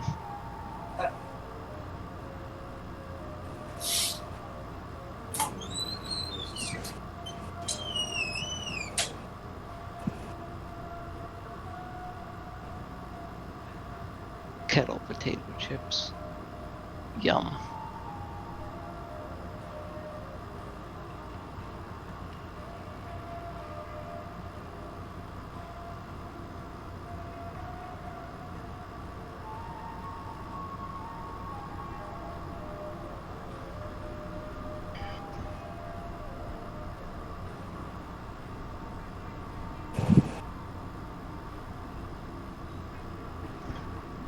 How does chat feel about tortoises?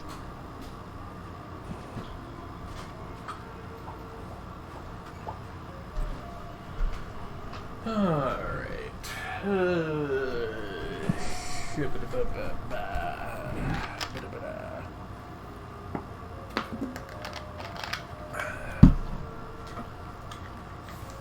What the hell is the Samsung Bimbo? It says BMO. Oh, so it does. Hello. I read it as Bimbo. Bimbo? Bimbo. I read it as Bimbo at first too. So I didn't say that out loud. Well, it's my show, so I can. I mean, you can say Bimbo all you want. It's true. You can be a Bimbo if you want. You can leave your friends behind. Countries that use. What does this mean? Oh yeah, and for some reason in the email, I don't know if I got this email, but someone on Twitter, they got that email from Viz about the book, and for some reason it says there's a hammer and sickle emoji in or symbol in the email. So it's. I need to find my likes. I can't believe. So it's Bleach a is skull, communist. and then Bleach has an unlikely new hero, followed by a hammer and sickle. Yeah. Does it now? Is the unlikely new hero Vladimir Lenin? Like what's going on Vladimir there? Lenin, the new Soul Reaper. I would. I had the most unfortunate thing pop in my head. Is it more unfortunate than Vladimir Lenin, Soul Reaper? No, it's well, actually, maybe yes. Actually, Oh yes. no! It's Darude's Sandstorm, but it's the version where somebody replaced it with Snoop Dogg going "smoke weed" and air horns. Yeah. Yeah. Hey, if you like squint, it looks like there's a giant aardvark in the distance here. Yeah. Well, an anteater form. Anteater. Yeah. Sorry. An aardvark would have like ears, big ears, whereas like giant anteaters have little tiny ears. Giant anteaters are really We're cute. in England. I don't know. Yeah, I'm gonna guess America. that. But now I have this is England stuck. We're in a very droll, unhappy place. Well, droll is probably. What does that say? Words. Okay, let me see. Les silos Vicois Centre this is de French. Biron. This is Yeah, I was French. gonna. I was gonna Le say silo it du soin. Centre was de giving Biron. me French We're not in vibes. England. We're near Biron, or maybe not. I don't know. I'm sure I've heard the either. Talk about a word small or- business. Hey, look. Look What, at the truck. what's a small business? Hey. The building. I'm gonna that look we were at the looking truck. Trendy, give me a the- second. I'm Transport saying, I meant, International. okay. On the I meant the back. I will door, look sorry, at the I didn't- back also. It's not really legible that well. France. We are in France, though. I mean, yeah. Actually, yeah. Like when you zoom out, like this is definitely a very French look. Trendy, I'm gonna buy you a Geo subscription. Geo get your subscription No, at some go point. back. There were signs. This is why.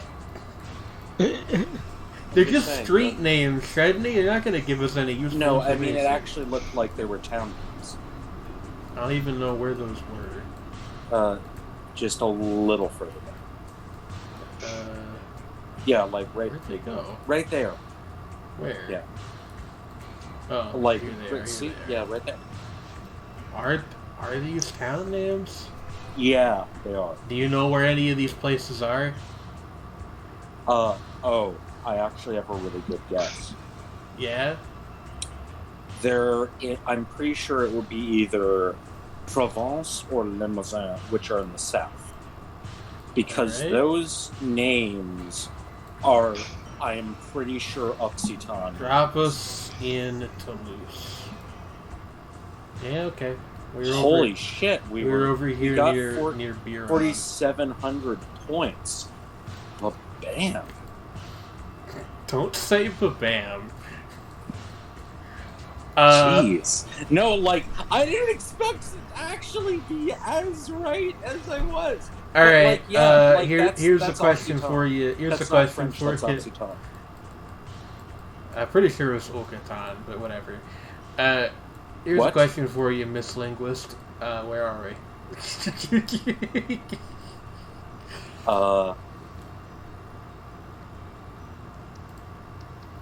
Well, nobody's talking to me. Other than you. Shut the And you're fuck not up. there.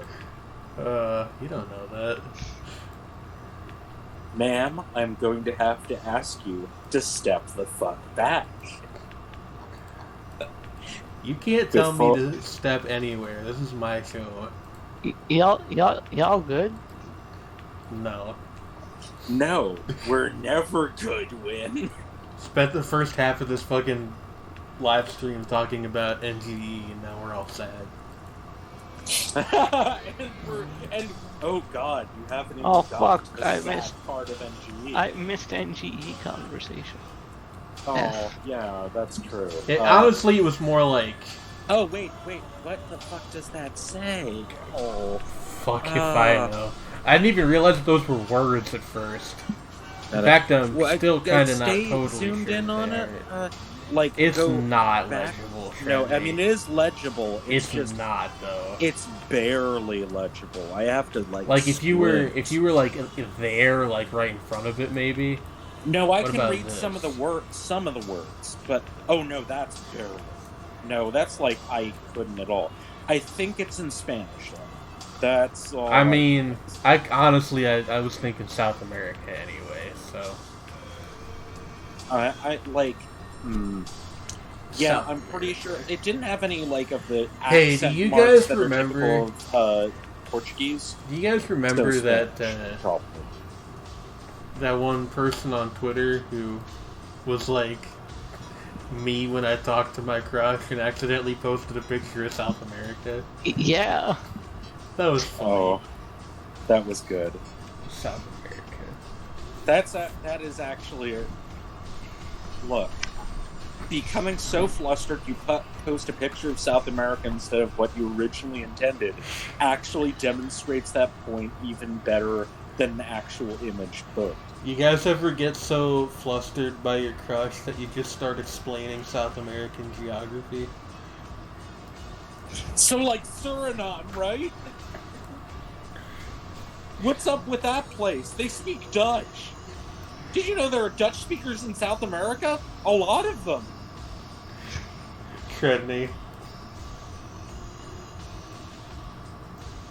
is auditioning to be the nervous girl in the rom-com I'm writing. Yeah, it's like, oh my God.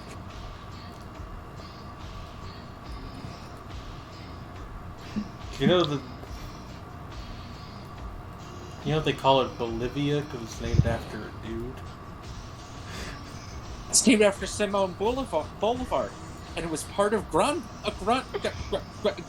Colombia. Only part of which is Simon Colombia. I don't know what this Here's fucking... the phone number, God! I don't know what this voice you're doing is, Shredney.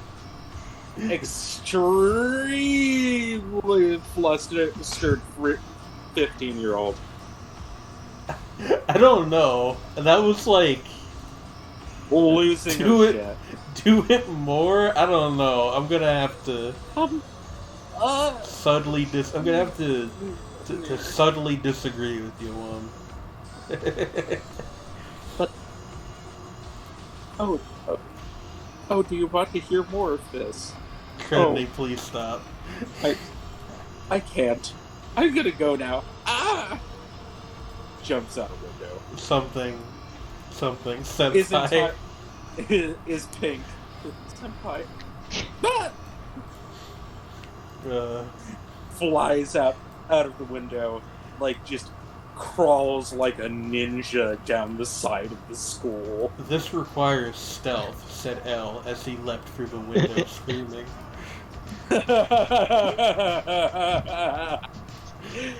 Look. Thank you. That is the one line I remember from like a really shitty Death Note fanfic I read when I was like 12. Is, just personally, is all I can think is like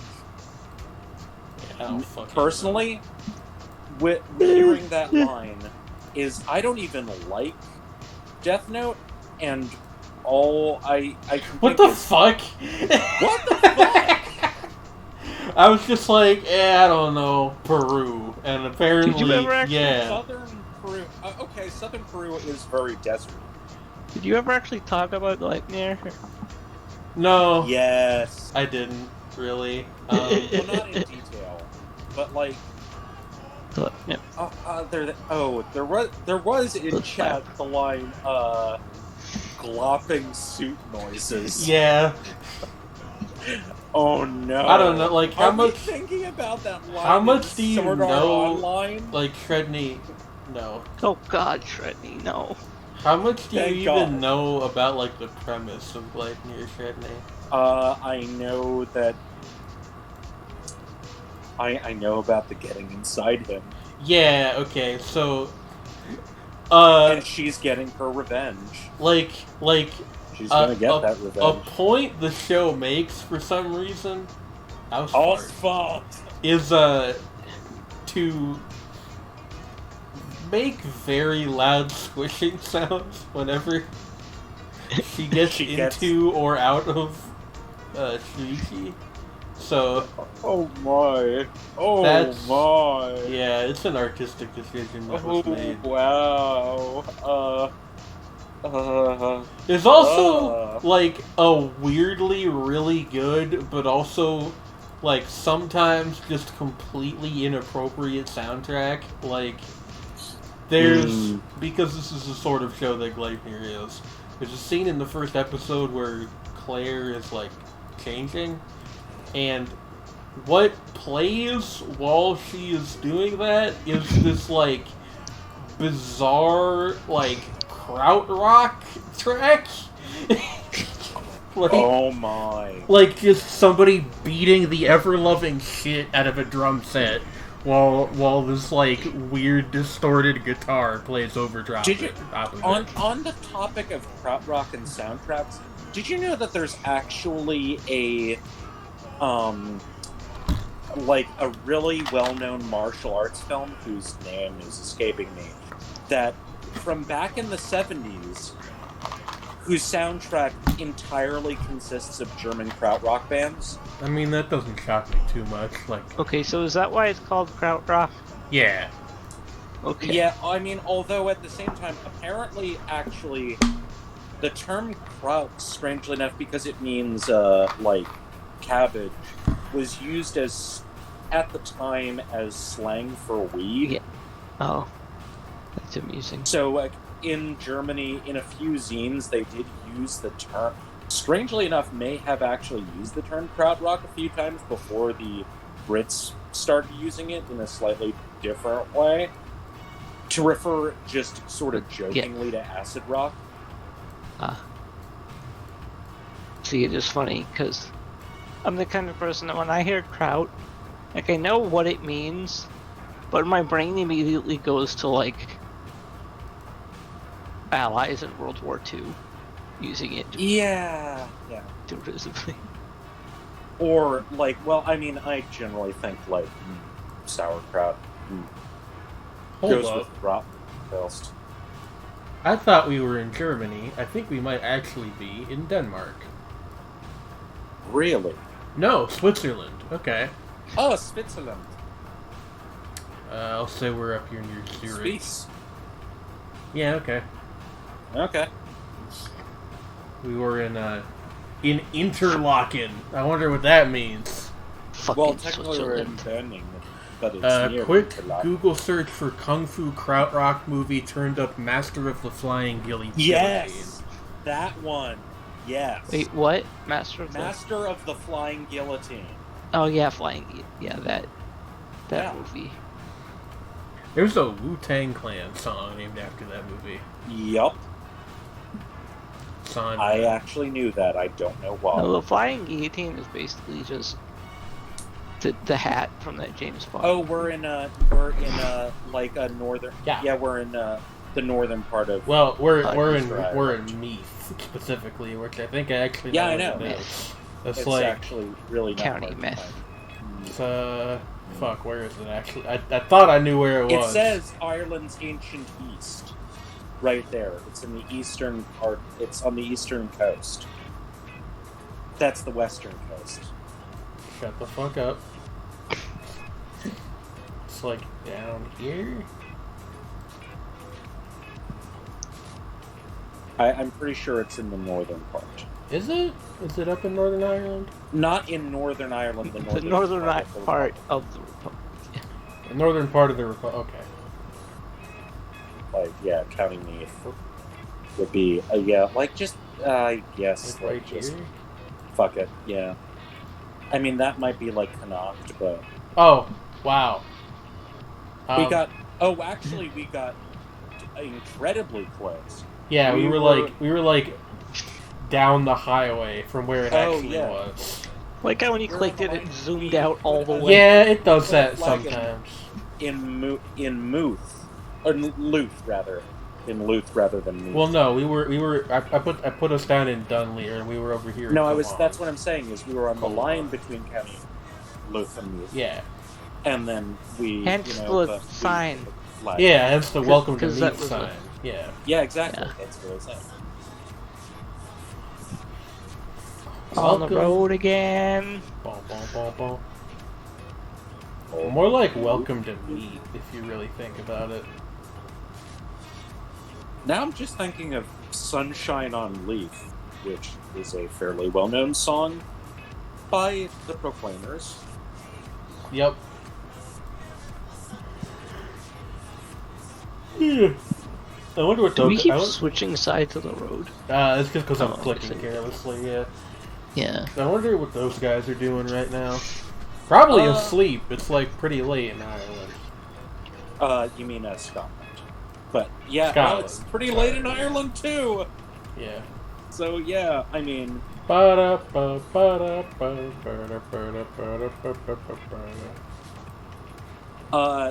Ireland. I mean, in Northern Ireland there are a lot of Scots. They're specifically Ulster Scots. Well, they're like Scots Irish is like an ethnic group. isn't Yeah, it? Scots Irish or Ulster Scots. But no, I Uh, actually did mean Scotland. I just had a brain fart. Yeah, but actually, Ulster Scots, as in the language, is actually pretty divergent from like mainstream dialects of Scots. Yeah, I never think about the fact that it was like a language spoken solely on the island of Man. What's up with that? Excuse me. Oh yeah, because I mean there were actually. Well, it's because the different dialects of Gaelic diverged pretty strongly in isolation. In the woods. So there was high. What there was the high. fuck? Engineering plus project. Plus project. What the hell is this? This looks like a sign for a cult compound. Or like a... Can we get closer to it to like see the other words? I mean, like. Oh no. The thing is, because like it angles. Darn it. It's like we're about to enter like fucking group of interest from the SCP wiki. Yeah. Yeah, it's like we're about to enter the domain of the Process Church of the Divine Judgment, or an Ascensionist commune, or some shit. Jane, that one that... Oh, we're in Czechia, the Czech Republic, I'm sure, or something. Possibly because there's hot checks. There are like a couple places that have hot checks in their languages. Also, it could be. I guess it could be like Serbia or Croatia, like Bosnia. Orbis. Wait, Parat. I don't think RS is RS. Wait a Czech second. yet. Wait, that's Czech. RS, or is it an R? It looks like an R. Wait, would that be Romania? No. I don't know. Should Maybe I look it up? like Am I allowed?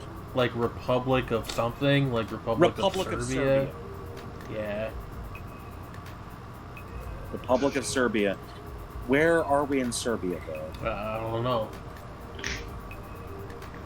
Not unless you know where Uncle Tonchev's is. Oh wait, yeah, the official name of Serbia is Republika Srpska. Yeah. ITA International Transport. Well, that's not very helpful. Jane. What? The SCP y'all were talking about on the server yesterday. Shit's wild. Yeah. You are correct. It is, in fact, wild. It's just a red truck. Red solo truck. Trans. Trans. Solo truck. Oh, God. You're under arrest. Prepare to deliver. Couldn't think of anything that rhymed with party. Stand and deliver. Oh my God. It's like... I don't know. I'm just gonna put us in Serbia. Yeah, okay. Wow. 4,960 points. We did it pretty... That was a round of... Well, oh, holy shit. Holy shit! That was a game entirely... Over 24,000 points! Yeah, entirely of us just, like, making educated guesses and ending up, like, right next to where we were. Well, I mean, it's fair to, like... I mean, given that it was, like, middle of nowhere in Serbia, that probably means the middle of Serbia, because everything's kind of concentrated. Well, I mean, I put us in Brno, which I think is a pretty big city. No, well, no, Brno's in a... where did I put? Okay, no, I'm thinking in the Czechia. middle of Serbia. What am I saying? Never mind. And there's not a whole lot in the middle of Serbia. I mean, there are like a bunch of towns. There's Yagodina. I mean, but it's like the middle of Serbia is a lot of farmland. It's like it looks a lot. You know what it looks like? You know what my first thought was, right? Was like this sort of reminds me a little which is true of like a lot of Central Europe, right, is that it reminds me more than a little bit of the area of Pennsylvania where there's like nothing. Yeah, the area I like used the to live farmland. in. Yeah. Well, no, I totally forgot that. Why did I forget that? I'm dumb. Good old Pennsylvania stage country. Yeah. It's just like, yeah, like the... But yeah, like, they have the same kind of trees. Dumb Dumb test. test. Updated with new locations. Why does this have 98,000 players? I need to learn. Excuse me. This is just... Oh, it's London, right? oh, it's the house of Carl. Literally right Yeah. there. Okay. Like, well, fuck this shit. That was pretty We have easy. to zoom in really close on London. Like the city of London. Like I mean, I don't Westminster. know. I don't know where it is in London. It's towards the very center. Like, zoom in closer and closer on the center, and it'll say Westminster. It's down there. See Westminster. Yep. And then you have to zoom, and it'll say Westminster Abbey and see Big Ben. See, it says, and then put a thing on the bridge, which is just like dead north. Yeah. Okay. 5,000 out of 5,000. We were 43 meters from the correct location. Holy man. Okay, well this is Las Vegas. I think we're at Las Vegas. I think we're at Las Vegas. And we're at a Harley dealership right outside of Vegas. We're on the Strip, the actual Vegas Strip, beginning of Vegas. Viva Las Vegas. Or not. I don't know anything about Las Vegas, to be honest with you. It's hot. It's hot. And bad. A lot of gambling there. Oh, This is the Coliseum. Is this all just like really famous landmarks? Yeah, really, really obvious places. We're in Greece. The Eiffel Tower. Is Spain. Is this reviewed Starlight? Or alternately, it's Tokyo Tower, clearly. The Tokyo Tower is red. No, we're right? just in Vegas again. It's the No. fake one. Why We are a mouse. Why is this camera on the ground? We are a mouse. What is this? Wait, where are we? What does that say? Southernmost. Oh, we're in fucking Key West. Key West. Yeah. We are a small. That's where. Oh, holy shit! We must be really close to where my mom was born. We are a rat in Key West. My dad lived down here for a while. My in the mom was 80s, I born think. in the geographically southernmost house in the United States. Yep, there we go. Fact that Your that's not family is 5,000. weird.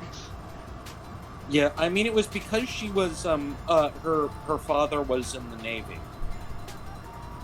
And by in the Navy, They do have I mean, a fort. In the Navy. okay, actually, well, technically he was in the Merchant Marine, and then the Merchant Marine was absorbed into the Navy because World War II, and also he was probably a spy. Again, you have a weird family. Oh yeah, and then Weirder than mine, which is like an accomplishment. Incidentally, he actually developed when he went into electroplating for he was employed doing electroplating, which was actually for Lockheed Martin. He developed a water filtration system which was actually massively energy efficient, involved plants and things, and just running water through things, and completely treated the water. Lockheed Martin bought him out to avoid implementing it, and it made him incredibly depressed because they refused to release his designs either. They made it classified so that no one could use Lockheed it. Martin, company that develops weapon systems, is bad. I mean, yeah, that was kind of obvious, but it was like, and this was like for But the thing was, this didn't have anything to do with their weapons shit. This was just more generally, like, stuff to do with electroplating. And this was a process that would have saved them money. But it would have required them potentially down the line to change some of their plants, maybe. And so they basically, destroyed the example that he had actually set up for the plant and made his designs to fuck him over. And so he tried to sue them, and it didn't. I have heard that is actually, like, fairly common. Yeah. There's even a term for it, but I don't remember what it is. Yeah, and it's like, and this was... Yeah, and, like... Yeah, it was incredibly dispiriting for him, because, my grandfather, while he was, technically a Republican, he actually really cared about environmental preservation. And he actually had principles, so that, the idea that people would be like... And the thing was that it would also have saved the money. It's like, why would they just do something essentially evil when it wouldn't even, help them? And it just, baffled and depressed him. General short-sightedness, but, And it just made him, just miserable. Yeah. I don't know, what's the weirdest thing my family... Given current circumstances, he'd probably at this point be a fucking socialist.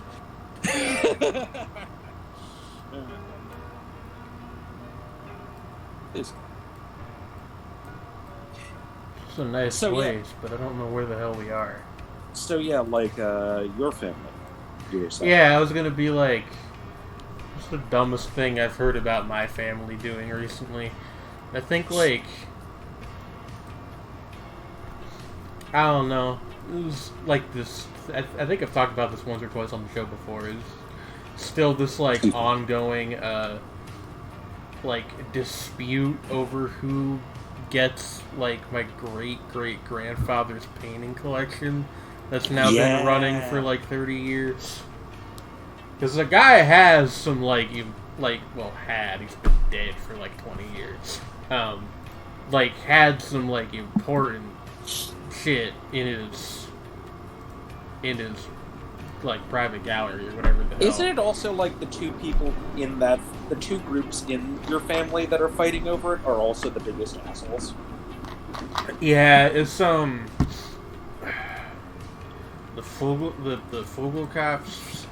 Fogelkopfs, who are my, grandma's relatives, and the fucking...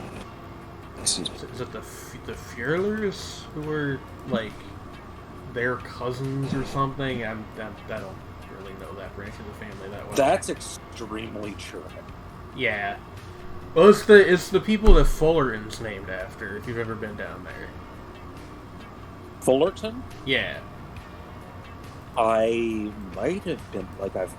It's near... Geez, really? It's like a smallish town near Philly. Oh, shit. No, I've heard of this place. Yeah. I think I may have been there before. They're, related. They're related to us somehow. I don't remember what the details are. That's sort of like me being related to the man with the big signature on the Declaration of Independence. Yeah, yeah. Is it the? Yeah, it's the Furies. Pronouncing that correctly is hard because it's Fueller, but the UE makes sort of an R sound, but not quite all the way. Yeah. It's strictly speaking, it's an I, but you round your lips. Yeah, well, my grandma always used to call it a half R, so that's kind of how I always think of it. Yeah. It's you start making the R sound. You can't have an R. An R is an R. It's you can't say it's only half. No, okay, let me explain. It's with Wynn is making German, a joke, Trinity. No, I was referencing the half A press. Oh, yeah. Oh, shit. Well, but no, what I was just saying is, like, basically what happens, from what I understand, is, like, with German and a couple other Say we're languages, in with those Colombia. sounds, Fuck it. your tongue essentially gets lazy, Ooh, is what you're Colombia. supposed to do. Like, let your tongue be lazy. And Yeah. that's what the sound becomes. Yeah. Same If I thing let with my if you tongue be end lazy, in R. I just make no noise. But it's like Füller. Füller. Yeah. Well, like, it's weird, because No. that's how you would say it in, like, that specific part of Pennsylvania. But, like, at least in my family, there's, like, slightly more of an emphasis on that sound. On So the it's- R-ness? Yeah, The almost so, R-ness? yeah, so No, it's, I get that. it's, like, a little bit harder to say. Well, that's also... Yeah, like, with Pennsylvania Dutch, there's more that R-ishness. Yeah. Whereas, like, if it's continental German, then it's Where the... are we? Ugh. No idea. Just like in life, you know. An R is an R of Carl. Oh my Swazi.net? fucking Are God. we in Swaziland? That would be pretty weird. I don't think I've ever gotten that one in NCO Guesser before. Okay, what does it say on that truck, though? No, that, like... Logico. No, there was a different truck parked when you back there. Like, just one stop back. Like, no, maybe another. Like, see? Oh, yeah. Zoom, like, if you zoom... No, actually, this there's is sign. like a different sign. What does the sign say? Once and always investments. What a weird fucking name for a plumbing company. Once always. Oh, once all... No, I get it. Is because, like, if you Get invest it, in but us... like... But, I mean, I get it. It is weird. It is Yeah. it is a weird choice, but I get it. Yeah. Like, you will never have to have another plumber visit again because we're that good. What was that voice? Stridney's I didn't advertising even... I voice. almost... like, it's just, like... I don't know, occasionally I drift into almost an advertiser voice. Yeah, it was When like... I'm talking like that. It was, that was the plumber advertising voice. And you'll never have to choose another plumber again. Choose once always investments. Yeah. Ah. Oh my god, it's on the same... The primary what the school, fuck? and it's got a KFC ad! It's like a sponsored sign? What? What? St. Teresa's Primary School. It's finger licking good. Does that mean they cook the children? Soylent Green is people. Yeah, and now you peel off the Colonel Sanders and it's just Pennywise the Clown behind it. Oh god.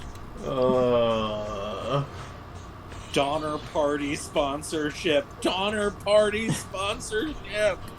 They're not a company. yes.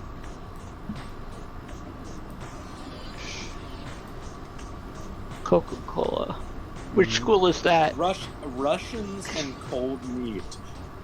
Oh fuck, they are eating Russians. Oh no. Oh wait, what other food? Emma Wehu? Emma Hewu. Emma Hewu. Where the What is fuck Emma are Hewu? we? I don't know what On MA Zoom. is. Wait, it says there's a sign over there. There's a sign behind There's you. signs everywhere. You're gonna need to be a little bit more. No, like right that there. one, right? That little, yeah, that little one. sign with the... Oh, shit. Oh. Yeah. Okay, we can barely... That's the sign for this place. I don't Yeah, think but at the that's- same time that could... It's like Game Brand or something. Glenrand. Gatorade. Gatorade. Okay, I'm gonna guess Swaziland just because, like, maybe? It could be. I would like to find something a little bit more definitive, though. Dadas. Dadas. Dat ass. No. Dadas. Dad ass. Is that like dad bod? But Alright. Oh, okay. Royal Yeah, Royal Alright, Swaziland. never mind. crap. What is Swaziland now called? Eswatini. Eswatini. Okay. Wow, we were actually quite close by. I mean, even if we were very far away in Swaziland, I mean, Eswatini's pretty small. Yeah. like Eswatini is a very small country. It's not actually- as small as Lesotho. Optional. Wait, no. Apothecary? That's like apothecary, right? Apothecary. I guess. Well, I Wait, guess there's I think it's like INS apothecary. Yeah, apothecary. I guess we're in Greece. Well, I mean that's with that is a very Englishy spelling. Nope, we're in this appears to be Germany or Austria, possibly Switzerland. Yeah. Oh okay. no, we're in Switzerland. That's Bern. Yeah, bad. This is where we were near last time. Yeah, like I think. Bad, baby, bad. over there. I know. Yeah, we're in Bern. Bern. Well, that sign is saying where Baron Baron is. Yeah. Yeah. Yeah, like Close enough. within 10 miles of Bern. Or 10. Which would be within 10 miles. Yeah, 10 kilometers. Would be within 10 miles. Closer to like 6 miles. Why don't they call them kilometers? Restaurant Grilly. Grilly. Pizza. Grilly. Grilly. Grill. Lapin Kulta.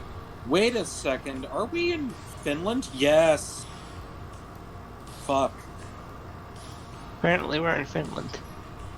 Oh Okay. yeah. Oh, look at the way everything is spelled. Oh yeah. yeah, we are in Finland. This Now is there's a Finland. possibility that we're being tricked here, and we are in fact in Estonia. Yeah, We've had that happen We're gonna before. have to look if anything has a tilde you. over it because The Google there's the vans O have with never the been to tilde. Estonia. We could also just look at the sign or the flag. Like, I mean, see, no, as I Those said, are like, store flags.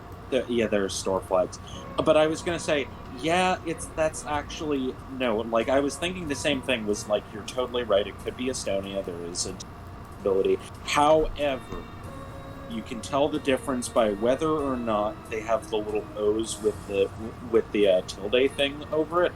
I can't remember what the actual. You can't convince me that Estonia is real. It is the most Wi-Fi This where- connected country on Earth. Yeah, okay, we're in Finland. It's where Estonian pop sensation Carolee is from. Of all the music references that have been made on this show, that might actually be the most obscure. Okay, we were way up there. Next, you're gonna tell me Australia is real. It was just like, wow. Unfortunately, with Finland, because of how long it. Finland long. Alright. Oh, wait, shit. That means we're in a. Because it says both, that means we're in Quebec. The Cooperators Insurance and Financial Services. I have to quickly use the restroom. I'll be back in a second. Okay. But hey, we're in Quebec. At least we know that. Maybe. Fountain I don't think Tire. that the double language thing on stop signs is a thing anywhere else in Canada. But I'd have to ask. Hold up. That Yeah. sign did not, or that flag did not look Canadian to me. What's going on here? What flag? Oh, this is a. Oh. Wait. Oh, wait. Is that provincial? Yeah, that's provincial. But it's like, is that New Brunswick? Fuck if I know. I don't. You think I know Canadian province flags? Get out of here. Wait, I think that's New Brunswick. I mean, it could be. Or Nova Scotia. Nova Scotia, It rather. ain't Quebec because there's no fleur de lis in it. But No, it's not Quebec. We're not in Quebec, so I was wrong about that. But, wait, could be- what? What? There are a couple. We Ho- could be hold on on. the border. What? What's this all about? That's a big B. What? Is Where are we? Is this a church? No. Okay, Yes. fuck it. I think we're in eastern Quebec. We're in all Humor- of Canada at once. There are No, a lot like, of because- giant bees in eastern Quebec. No, I mean because of the different flags, which could be indicative of like different regions that we're bordering. And if it's towards the east, that means that it would be connected. Oh, that okay. I didn't see the giant bee. It would mean that it would be connected to potentially to Nova Scotia, is that a among hornet? others. What kind of bee is that? I have no idea. It says human resource kiosk for something. For Canada. I think we're in Something. Canada. We're in Canada. This much cannot be denied. Okay, I'm just gonna guess that we are on the eastern border of Quebec with New Brunswick. So, like, yeah, let's just. Nope. Try What the fuck? Try Alberta, the What dead the fuck fuck? middle of Alberta. We were in Father, Alberta. Damn it, Heinz's. The name of the town is Yeah. Father. Oh shit! Yeah, that's pretty indicative of the kinds of people that live in Alberta. Alberta. No offense, Heinz's. Okay, so. Oh, that's just reminded me. Did you know that Manitoba has the highest percentage-wise native, like indigenous population of anywhere in North America? Yes, actually, I did. Do you know that oil pipelines are bad? Yes. Yeah. Anyway, It's I'll be about- back in a second. Well, I mean, it's about... Isn't it about time to end the stream anyway? It is. We can wait till she gets back, though. She's gonna live stream, this is fucking Plaza One. You guys like this. Tokyo. Really makes me think. Can you, like, change what background there is? Yeah. Neon Genesis Evangelion, hey. Topical.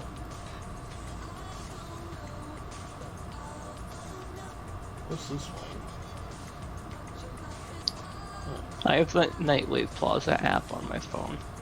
Never used it, but I have it. You know, that's kind of how apps on phones usually go. Oh, I don't like this one. It gives me a headache. Holy fucking I Tenshi usually- Moyo gif. Let's go. I usually have the train. The train? The train. Is there a train one? Yeah. I don't actually like look at Nightwave Plaza super often, so They add more, so it's harder to find. But Bubblegum Crisis. Gumna M. Hit the record of Yokohama shopping trip OVA. Alright. I respect that. I really like that manga. I should actually like watch that OVA one of these days. But why do you got the fucking... You got Spirited Away's Japanese title. Get the fuck out of here. gee, I wonder what show that is. There's some mystery. Bubblegum? No. I said, I need to watch the record of Yokohama shopping trip OVA. Also, one of the ones we saw was Bubblegum Crisis. Yeah, one of the ones we saw was Yeah. Bubblegum Crisis. Tap, tap, tap, TV. There's actually multiple train ones. Because that's not the Hello. train one I use. Hello. We're like Sure. done with the stream pretty much, by the way. We're just like running out the Oh. last couple minutes. Because it's like almost. Okay. We're looking at Nightwave Plaza backgrounds. Yeah. Oh, neat. Oh, I like that one. I like that one too. A lot. Okay. Ah, Megami Sama. Doesn't that mean, like. Oh, that's... Megami. Oh my it's goddess, Megami. isn't it? No, Oh. it's different. Wait, There's Megami another one Sama from would be, from the record of Yokohama shopping trip. Ooh. Yeah, that's Oh My Goddess, you're right. I didn't realize that, but yeah. Megami Sama. That is Make 'em right, sing. I think, yeah. Yeah. Yeah. God, there's a show that nobody fucking talks about anymore. Oh yeah, the It's pretty- original magical. Hand. Oh, we got like original ones now. Oh, Is that the JoJo 8 OVA? Dio Yeah. chilling out in his. That's like the original. Is he like going through a original car wash? It kind of looks like he JoJo is. OVA. Maybe I that's think that's blood. blood. I don't know. Yeah, a blood wash. Oh no! Hey, No! hey. If you know, you know. What was hey? You're not familiar with that pool?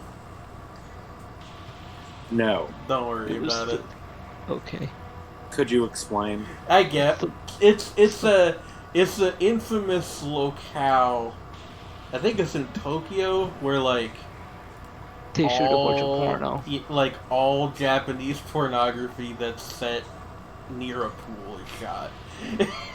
Oh, And it's referenced in memes and stuff a lot. is Yeah. it a real place? yeah. As in, like, you mean live action? Yeah, no, like Oh actually, no. yeah. Yes. Oh no. Oh, now I think we looped back Oh around. wait, do they do an No, illustrated no. version of it in We hentai haven't. then? God damn it. Megazord Freddy. 23. Oh, hey, Invader Loom.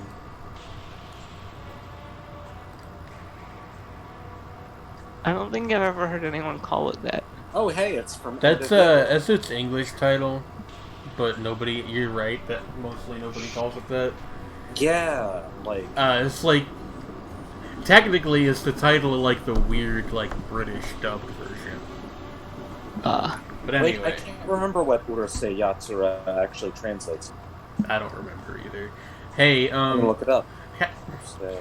there's like so many close-ups of his fucking cassette player in this show. How do they know that this one is specifically from End of Eva? Hey, that's that one album that I like. Feet. Feet. Bird. The Why? Vision of About- Escaflowne. There you go. Hey, Where's Lane. that? Oh, Lane. Cowboy B-Boy. Angel Coo? Angel Cop. Oh, Angel, Angel- Cop. that's Okay. That's probably like the only thing you can put on Angel Cop that's remotely chill. You know, the only scene because most of the rest of it is gore. Kimaguri Girl. Orange Road. The, Oh, hey, one The- of the OG romance anime. yeah. God, they are constantly adding things to this. Neat. Ooh, that's pretty. Huh. Why does Goodness. it have- Goodness, That's this important. one's... Okay, but This one's a little bit much, huh? I like it, but what the fuck is up with that controller? Oh, yeah. Huh. I mean, anime hands. Dragon Ball. You need them to be adapted for real God, the life anime. Rurouni Kenshin OVA. That hasn't aged well. Golden I mean, Boy. to be Mood. Trojan Z. 5 centimeters per second. I don't I know mean, if I'd call that movie relaxing. yeah, but There it is. That's the one I use. Omiode Porgoro. But that's the background I usually use. Boro. Sick sad. Now we're back at the start. Yeah. Alright, well that was a fun little thing at the end of our show. Anyway, yeah. Yeah. Thank you guys for sticking around. We will be back next week with more video game. Yeah. Video game. Anyway, good night everybody. Good night. Good night.